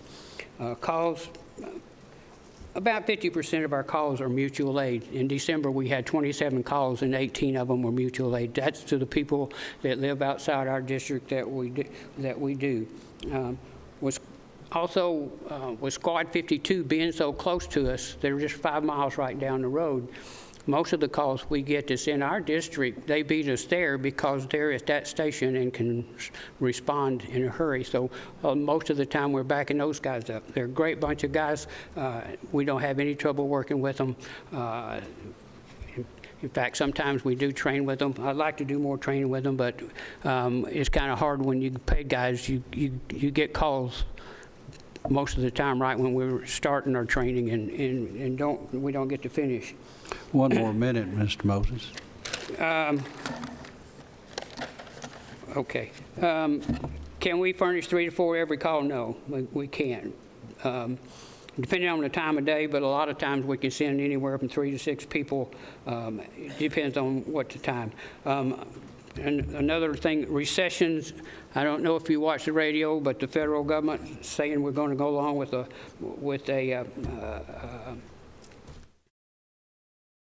recession, and with the other financial issues, Amazon's laying off thousands of people. Microsoft's laying off thousands of people, and also I think there's a couple more that are losing those people.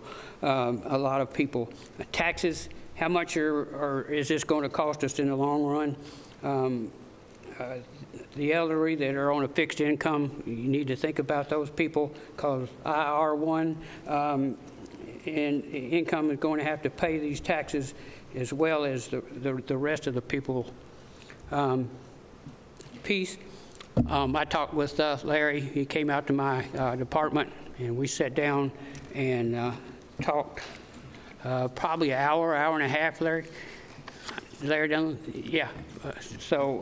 And we went over some of the stuff, you know, that we want to do. And one of us said that Rutherford County would take over the engine and whenever the new building opens, Station 53.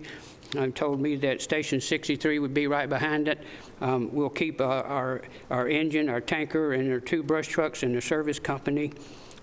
We'll respond to structure fires and MVAs.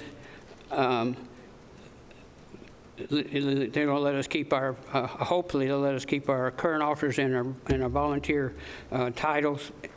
Every stage stays the same until the new station in service will be toned out, same as it is right now. And he also mentioned that the Las Casas Fire Departments will be able to ride with Rutherford County, and the station, Las Casas, will still run out of Station 1 and Station 2. I've got a proposal right quick. Las Casas, we're making our calls. 52's on one side of Kittrell's fixing to open up, going to be on the other side of us. We're going to be right in the middle. We're going to have our area covered on both sides of us. Why not build the Almaville station next and leave our station till last?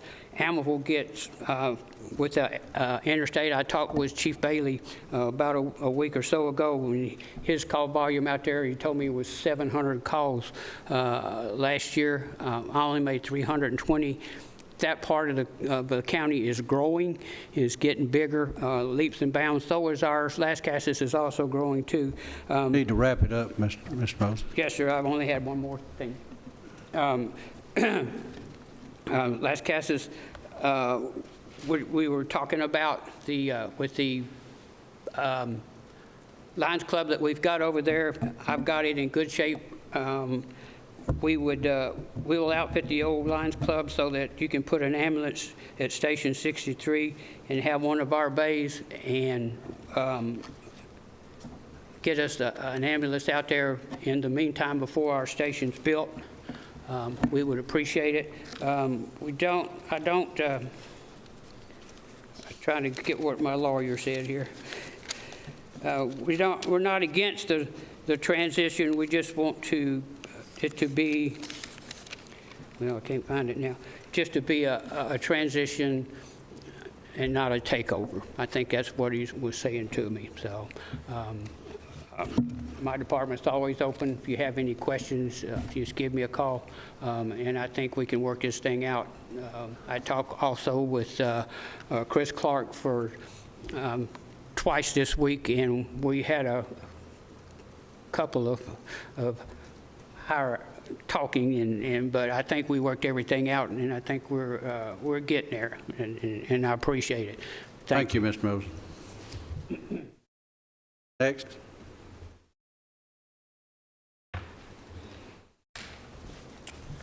Commissioners, I'm Randy Grogan. I serve as the Chief of Kittrell Volunteer Fire Department. I've been with Kittrell for over 5 years, and my comments tonight are that as the Chief of Kittrell Fire Department, I do not represent any other agency here tonight. I've been a volunteer firefighter in Rutherford County for 15 years, serving with 4 separate fire departments in numerous capacities. In the last public safety meeting and the recent county commission meeting, the qualifications and professionalism of the volunteer firefighters has been brought into question by multiple elected officials. I would like to put some of those myths and misunderstandings to rest. First, there is not a difference in professionalism between volunteer firefighters and paid firefighters. We are all expected to provide the same professional, property, and life-saving services. When you call 911 and request the fire department, I assure you that in this county, you will receive a truck with professional, dedicated firefighters, regardless of the name on the side of the truck. Also, volunteer firefighters amass hundreds of hours of training every year. Classes in firefighting, vehicle extrication, hazardous materials, medical training, and others. Classes paid for with their own money, scheduled in between shifts at their regular full-time jobs, and unpaid time away from their families. The insinuation that volunteers are undertrained, unprofessional, and unequal to paid firefighters is a long-standing insult that has been around for years. As mentioned in prior meetings, the number of volunteer firefighters across the country has been dropping precipitously for years. Volunteer firefighter numbers in this county have not been immune to this and have been greatly impacted due to the paid fire departments no longer requiring volunteer experience to apply for or get a job on a paid fire department. Now, I fully support Rutherford County moving in the direction of a full-time paid fire service countywide. However, there are numerous challenges involved in such a process, and I am concerned that the current discussions do not take into consideration the progress that will be needed to do this. Currently, when looking at the data, listening to fire calls, and analyzing responses across the county, every fire department already struggles with providing adequate fire coverage for their areas. When I say adequate fire coverage, I'm referring to sending the initial recommended fire apparatus to every fire call and still having additional resources available for other additional calls that go out. This county does not currently have adequate fire coverage. Numerous times a week, there are large-scale incidences that go out where at least one or sometimes multiple agencies are not able to provide the services already assigned to the call. Sometimes it's a volunteer fire department that has no staffing or only has staffing for an engine or just a tanker. Sometimes it's Rutherford County Fire Rescue that has staffing for an engine but cannot staff a tanker at that station. Either way, it takes a team effort between the volunteers and the Rutherford County Fire Rescue Department to meet the bare minimum for our current call volume. This county is asking for a disaster where multiple large-scale working fires or a large-scale natural disaster that affects large neighborhoods, where there are multiple technical rescues ongoing at one time, or a disaster that spans across multiple zones in the county, and this county is not prepared and will not be able to provide the service needed at that time. Current studies and recommendations require a minimum of 15 to 18 personnel for a working structure fire that requires the deployment of hose lines and interior attacks. Currently, when a working structure fire is dispatched, roughly 70 to 80% of the paid services are sent to that call. If we were to have a second large-scale working structure fire on the opposite end of the county, there's no way that Rutherford County Fire Rescue or the volunteers combined can provide adequate coverage for that scenario. The fire service is known for and has unfortunately become accustomed to making do with the resources we have. And unfortunately, that means overworking and exhausting our firefighters. Firefighters working multiple fires in a row has proven to be a serious health and safety concern. This county has delayed, postponed, and pushed public safety to the back burner for the entire 15 years that I've served this county. Yes, there have been times where public safety becomes the forefront of discussions at the time, including right now with the 6 new stations that we're building, but those efforts have never sustained long term. If the current aggressive actions being taken by this commission do not continue, we will be no closer to providing the coverage that the citizens of this county deserve. The fire chiefs in this county are doing the best they can, but our hands have been tied behind our back by a lack of funds, a lack of attention, and a lack of a plan for the future. As a voice for the Kitchell Volunteer Fire Department, I would expect that the volunteers who meet the standards of Rutherford County Fire Rescue would be welcomed with open arms as volunteers of Rutherford County Fire Rescue, if and when the time comes that the services of a volunteer fire department in Kitchell are no longer needed. On a side note, there have been mentions that the county fire department would move into the new stations, providing primary fire response for the areas with assistance from the existing volunteer fire departments in the form of tanker service or brush truck service. I have a few concerns with this. One, this will reduce the call volume for the volunteer departments by 80% or more.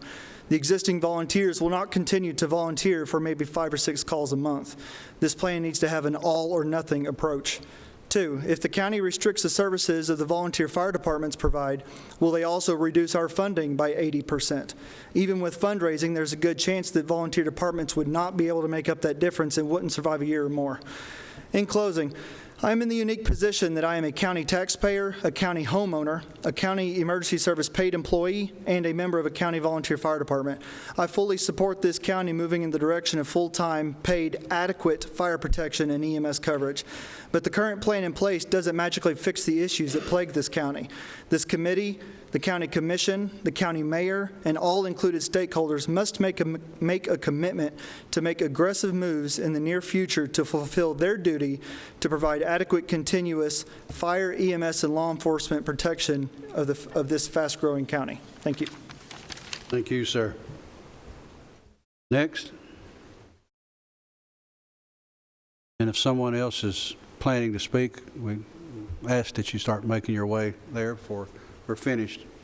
Yes, sir. Good evening. My name is Eric Gettner. I'm 122 Jericho Street in Smyrna, member of Almaville Fire Department. I am serve as the treasurer, and on the board I am not an active firefighter anymore. I have been a member of the department for 30 years. Our chief was unable to make it tonight. He had business in Memphis and was not able to make it back in time for this meeting tonight, so I'm filling in on his behalf. Almaville Fire Department, we are celebrating our 40th year of existence as a 501c3 here in Rutherford County, serving the community in providing fire protection services. And over the years, we've had challenges, just as been mentioned by many others, in being able to meet the needs of the community. But we do work hard, and we do train hard. And as Chief Farley would attest, we have sent many firefighters to career jobs here in Rutherford County and other agencies in the area. We want to continue to work with the county to provide fire protection service as their transition to a fully paid fire department does occur. Well, we recognize that is coming and moving in the future. And we just feel that at the meeting last couple weeks ago that we were not informed about the changes and no discussion made to the volunteer fire department on how the county wanted to move forward and how we were going to be involved in that, or if we were just being pushed to the side. So I think that was the main concern as to why we are here tonight to discuss about the volunteer fire departments. As far as the 6 stations that are currently being built, I know the one that is earmarked for Almaville over in the Del Webb community area does very little to actually assist the fire coverage area that Almaville provides. That station, from I understand, it was moved due to the original location not being able to support the size of the structure that you want to build, but it's 4.5 miles from where the first proposed fire station was going to be for Almaville, and is actually in the, as I understand, will be in the city limits of Murfreesboro. So it does provide some coverage for about 1,000 homes that we cover, of the 8,000 that we do cover. I apologize. The other 7,000 will have no fire coverage as it stands if we are dissolved. So we just want to make sure we're involved in actively working to meet the needs of the community and continue to meet the needs of the community, and request that our department be actively involved in that process. Thank you. Thank you, sir. Next.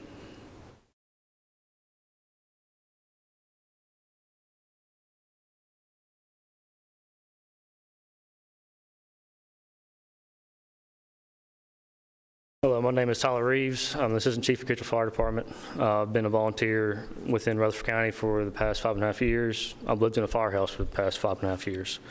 What that entails is I'm a live-in, and with me staying there gets me experience, and I get to see all types of different calls, and it's helped me out a lot. In those past 5.5 years, I've seen a lot, and I have done a lot. And watch this county grow over the past 5.5 years has been tremendous. With that being said, I believe there needs to be a better fire protection in this county. Kitchell is probably, besides Almaville, the furthest out. So when something does happen deep in Kitchell's area, we're usually hurting. Having a paid fire service out in Kitchell is not a bad idea. We need to look at our citizens in our community that live out there, because at the end of the day, that's those who matter, not the volunteers.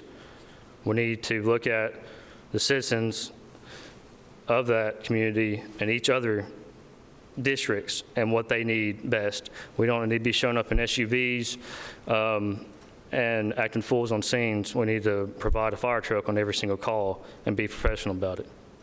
I've made probably 85% of the calls in the past 5.5 years at Kitchell, and sometimes I'm by myself, sometimes I'm not.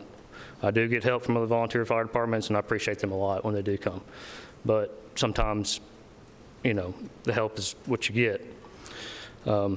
We need to look at providing adequate fire service, not in just Kitchell, but other departments as well. When the time does come that they need to be taken over, we need to already have personnel applied to that area. Like I said, at the end of the day, we need to look at the community and the citizens in it and provide them adequate fire service. More than just one person on the fire truck, but 4 to 6. That's all I got. Thanks. Thank you, sir.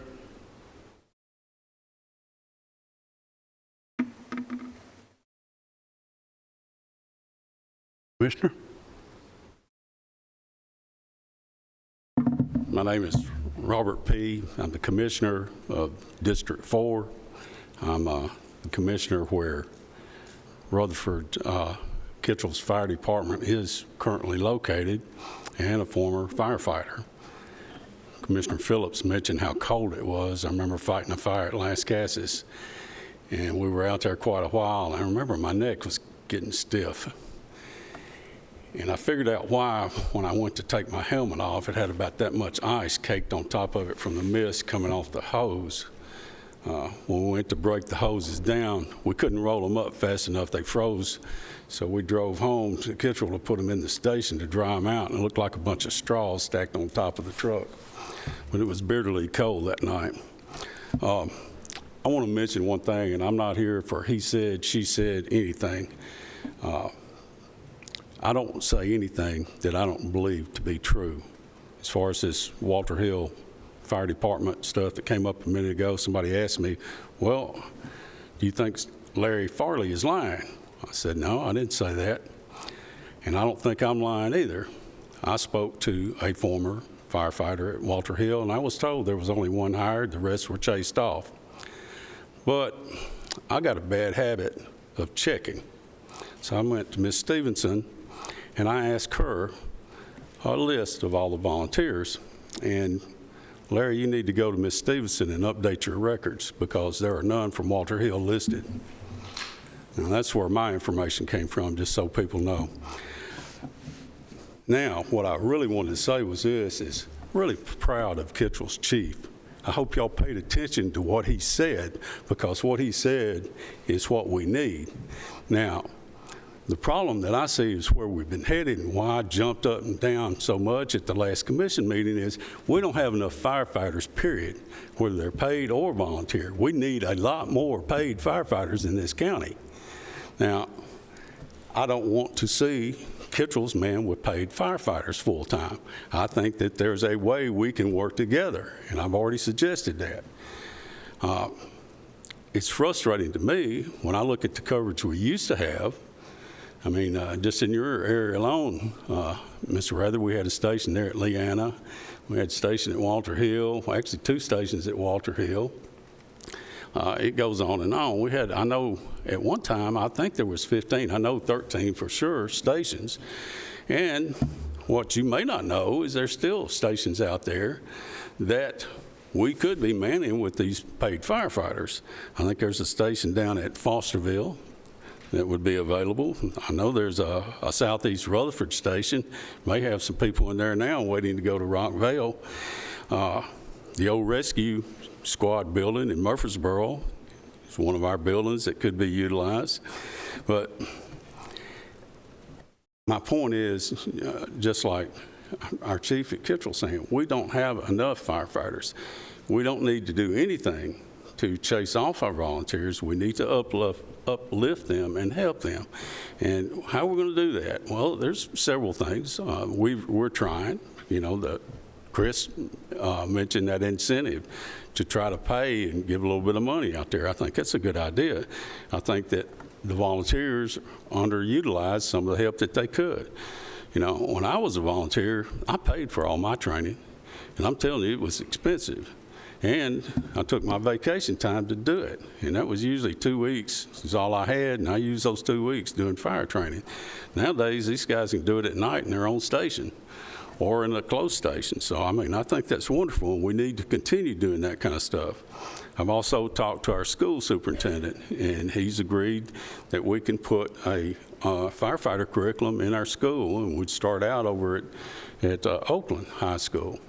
You know, we're doing the same thing at Rockville with EMS, which to me, these are hand-in-hand professions. So I'd like to see us do firefighting and EMS in both the schools and more if they would take it up. But those are the kind of things we need to look at. We don't need to chase off our volunteers. And the way we're headed, that's exactly what we're going to do. Anyway, I'd like for y'all to reconsider that. And something I'm going to tell you, a lot of times you'll hear something so many times, you're going to think it's the truth. Just for instance, I've heard, I don't know how many times, Las Cassie's only got one firefighter. How many did you see out there the other day, Commissioner James? A good handful. 6? More than 6. A couple dozen. 24? Okay. Well, like I said, we don't need to run off our volunteer firefighters. We actually need to increase them. There were over 300 back when I was a firefighter. Larry reminded me the other day, we've been to fires where I've seen 40 firefighters. I'm talking all volunteers on one scene. You know, we'd actually say, hey, we don't need any more, stay back unless we need specific equipment and things like that. But what we're going to have to do is we're going to have to work together and figure out how to do this. And I was extremely happy to hear that Chief Farley went to the volunteer chiefs and talked to them. And that's something that I haven't heard of in the past. All I hear is dictation. This is what we're going to do. Not going to the volunteers or their boards and asking them, guys, here's what my problem is. Here's why I want to do this. Can y'all help me with a solution? Instead of being dictated to. We need to work together. If we're going to work together, that's how it needs to be. And I commend Chief Farley for going to these chiefs and asking them what to do. And that's the way we should approach this problem, working together. And we haven't been doing that in the past. Anyway, I want to thank all of y'all for sending this back for this discussion, to let these guys have a say. You know, there's a lot more people that I've talked to that have said, hey, we don't want to do away with our volunteers. We want to keep them out here. And I agree with that wholeheartedly. And as I've said in the past, you can look around this nation, and some of the better fire departments in this nation are volunteers. And some of the best equipped departments in this nation are volunteers. I mentioned Williamson County. Williamson County is a volunteer county. The stations that we have under construction are actually copied from the station and the idea they've got of running their EMS and their fire out of the same group. I think it's a good thing. I think the commission made the right step doing that. We've been trying to get these ambulances and more fire service out in our communities for a long time, and we were finally able to do that with these grants. But having the money and being able to come up with the money to fund these paid firefighters is the problem. And being on budget, I'm telling you, we're limited in the funds that we can use to pay paid firefighters. So it's very important that we maintain these volunteers. And again, you know, if it takes 15, 16 people to man one station, there's 6 stations out there. That's, you know, that's $6 million roughly a year that you've got ongoing just for those 6 stations. Now, that's not counting some of the other stations that we've got out there. But there are other stations available to put paid firefighters in rather than just taking the ones that we have said, for instance, Kittrell, that our volunteers were going to be able to utilize that station. And that's what I'd like for y'all to allow us to do. But thank you. Thank you, sir.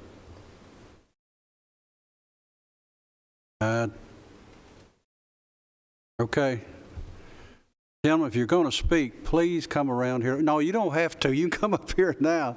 But I'm just asking you, it keeps us moving. If you're going to speak, be up here and ready to come the next time. Yes, sir. Chairman, I apologize. Ladies and gentlemen, thank you for your time. If I understood your instructions, other than missing that part, I'm to give my name, who I'm from, and where I'm from. My name is Herbert Saxon. Who I'm from is Jesus Christ, because I'm the chaplain at our department. And I'm with Las Casas Volunteer Fire Department. I started out in Texas, and I've lived all over this country. When I was a child, we were studying history, and we learned about the volunteers from Tennessee.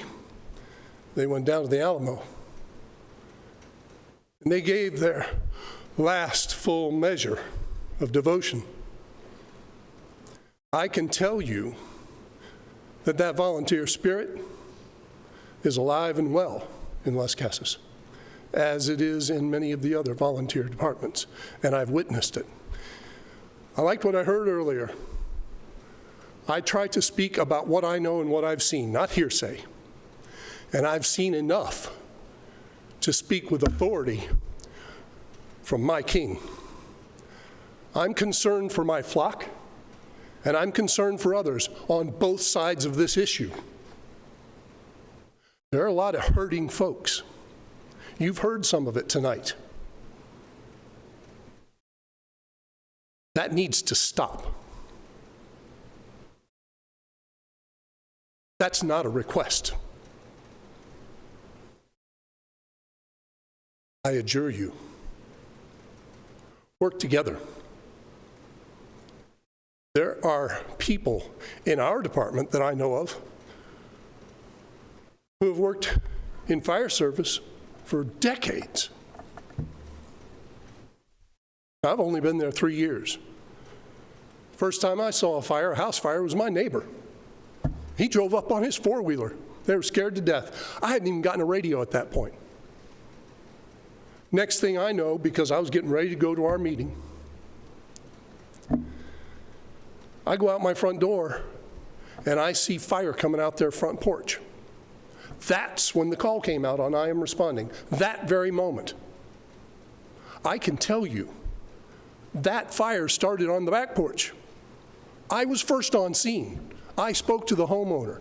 I made sure that everyone was out.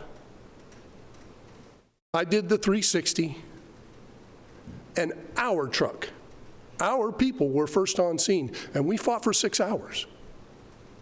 And then I saw the lies. I personally saw the lies on Facebook about what didn't happen or did happen. I've seen enough of that. We need to work together.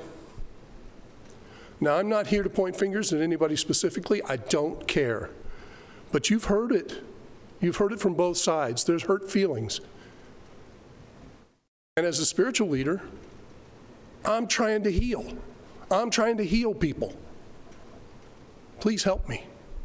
And by the way, as with any classy military organization, when there's a turnover of command, you'll see someone come up and salute and say, "You are relieved of command." There's a ceremony. The folks who put their lives on the line as volunteers, and we ain't doing it for the money, folks. We're volunteers. We're not doing it for the glory, though that's a temptation. We're doing it to serve our community. These people, and that is alive in our community. We want to keep that alive. That sense of community. These people deserve respect. So please, when it's time to open that news station, please consider showing them a little bit of respect. Just a little ceremony to say, "You're relieved of command and we appreciate your service." Thank you, Thank you for your time. Thank you, sir.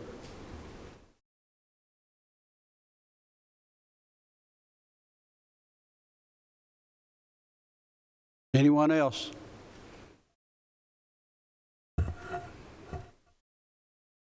If not, I'll close the public hearing and turn it over to our commissioners and committee for discussion.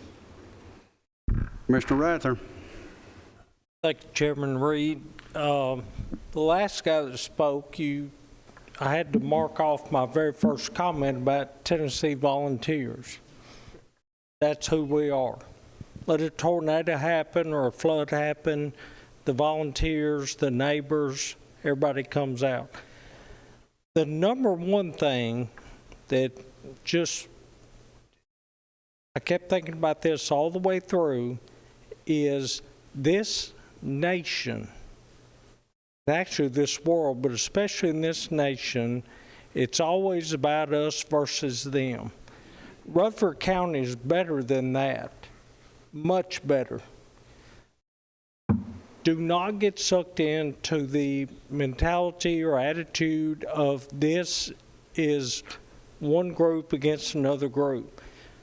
This committee and the full commission, it's not about us versus y'all or y'all versus us. The motion that was made, and I'll quote it through the minutes, the motion was made, and it was unanimous in this committee this past month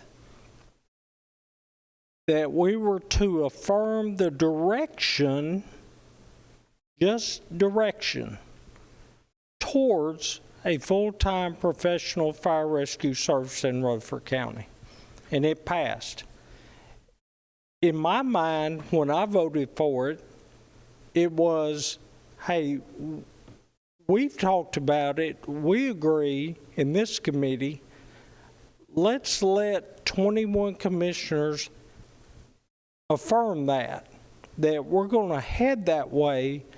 No plan yet, no nothing. Just making sure everybody's on the same page that this is a direction that we want to look at, okay? There is no plan. Now, had the commission voted to affirm that, we would be back here tonight planning to have all these folks here next month. This isn't going to happen in the next month or two. It's going to take a long time to plan this out. The logistics, Chairman Phillips and Chairman Reed and probably Chanto over here, y'all been around a lot longer than me on the commission. Y'all been talking about this a long time. I actually had hair back when y'all were talking about this, and it was a different color. So this isn't happening anytime soon. I know I'm not supposed to address the audience. I just hope they're listening. This was in no way, hey, this is what we're going to do. The commission vote to go back to this committee understood that, but we were just asking, hey, we want y'all to be a part of this and make sure how many people are on board on the commission. And if it got affirmed, then we'd be back here doing what we're doing right now. And we would be going back to budget. It goes through maybe property management. It's going to go through the proper, appropriate committees, and it's going to be a while. So I just wanted to explain that. There are things about ISO ratings with the citizens, because I've had that happen in my district where a fire truck got moved out on Cedar Crest Golf Course, and people started calling me about their insurance going up. Coverage. There's a lot of logistics and everything else that has to be worked out. So I just want to explain my understanding of what we did in this committee last month and bring it to the commission. I don't recall ever talking about getting rid of volunteer firefighters at all. One things I brought up was the sheriff's office, which is full-time paid law enforcement, at one time had reserve officers. They were volunteers. They didn't get paid a dime. I didn't get paid a dime. I did it for 6 or 7 years. We need the volunteers. We're saying, or I'm saying, be careful about us versus them. This is us. That includes this commission, the paid firefighters, the volunteer firefighters, this county. It's us trying to work it out, which is going to be a while. I honestly do not want to hear something else about he said, she said, or they want to do this and they want to do that. It's we.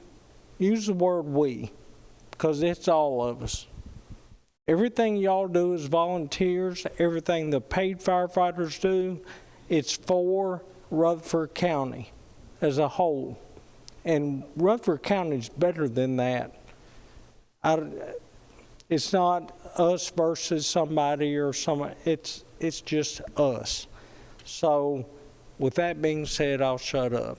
I just had to make my comments. Commissioner Beverly, I see you going for the mic. Yes, sir. You know, I'm very new to the commission, and with majority of the folks on this committee, we're new. I think I can echo a little bit of what everyone who was in the audience and everyone who spoke is. We have one goal, and it's the same goal of everyone sitting in this room. It is the safety of our communities. This is not personal. This is professional. This is of duty. I've been in law enforcement for 10 years. I think everyone in the audience could agree, public service is in our blood. And when this entire situation started turning, fear struck of what tomorrow was going to bring. I heard at one point, with the smack of a gavel on a Thursday night, come Friday morning, volunteer fire departments were going to be dissolved. That was the fear. The fear of I won't have a place to go. I've invested all this time and effort. And Commissioner Rather is exactly right. When this was brought to the full commission, nothing was ever said about dissolving fire departments. It is said, how do we want to move forward in the future? How do we look forward to securing the protection of our citizens, whether it be ISO ratings, whether it be motor vehicle accidents, because we are growing at an exponential rate. This is not about the title of a shirt. This is not about whose department is responding where. Is how are we getting the job done? And how are we getting it done effectively? Some concerns I have, and mainly to my fellow commissioners, I would think the intention of this entire motion was to stagger a transition. When the buildings are built, that is when we explore a transition from a volunteer to a paid for that district. But there are concerns about funding. FF&E, furniture, fixtures, and equipment are in the budget. Staffing has to be considered. We just gave a pretty significant raise to our employees.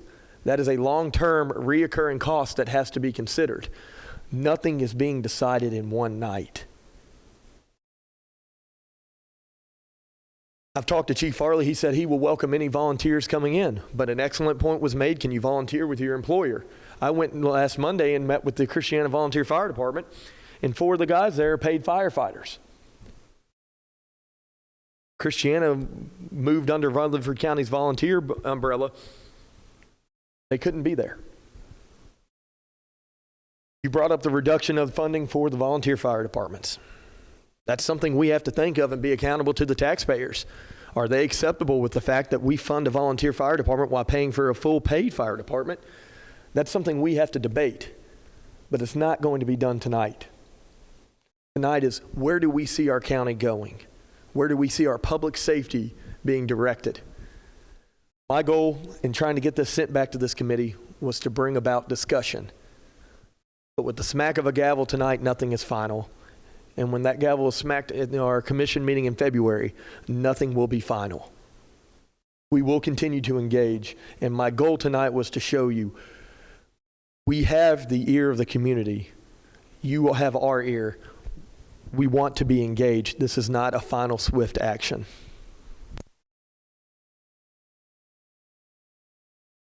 Commissioner James? Thank you, Chairman. If I may, I feel like that if we've gotten off track in a way, it's kind of like siblings, like anybody who's got children. I've got a young daughter and young son, and sometimes they start fighting amongst each other, and you have to sit them down and explain what's going on, get the full story, and then move forward from there. I feel like that's what this is we had to kind of come back down, right the ship, and allow everybody to be heard, and make sure that moving forward, that we're all communicating appropriately with each other, we're being respectful to each other, we're recognizing what's happened. Furthermore, it's interesting, Ellenville, my district, which covers just about my entire district, is celebrating their 40th year. And my entire life, I've lived either, all 3 locations that I've lived, with the exception of the Army, were within that same zone. So I'm very grateful and very thankful for them. And as I've told them to their face just recently, that the only time that I like to have them at my front door is once a year when they come to get a fundraiser check. And I'm so thankful that that's the only time I've ever had to have them at my door. A lot of us in the county don't care whose name is on the truck. We care that somebody's there to help when the time is needed. And all these fine people are here to do just that.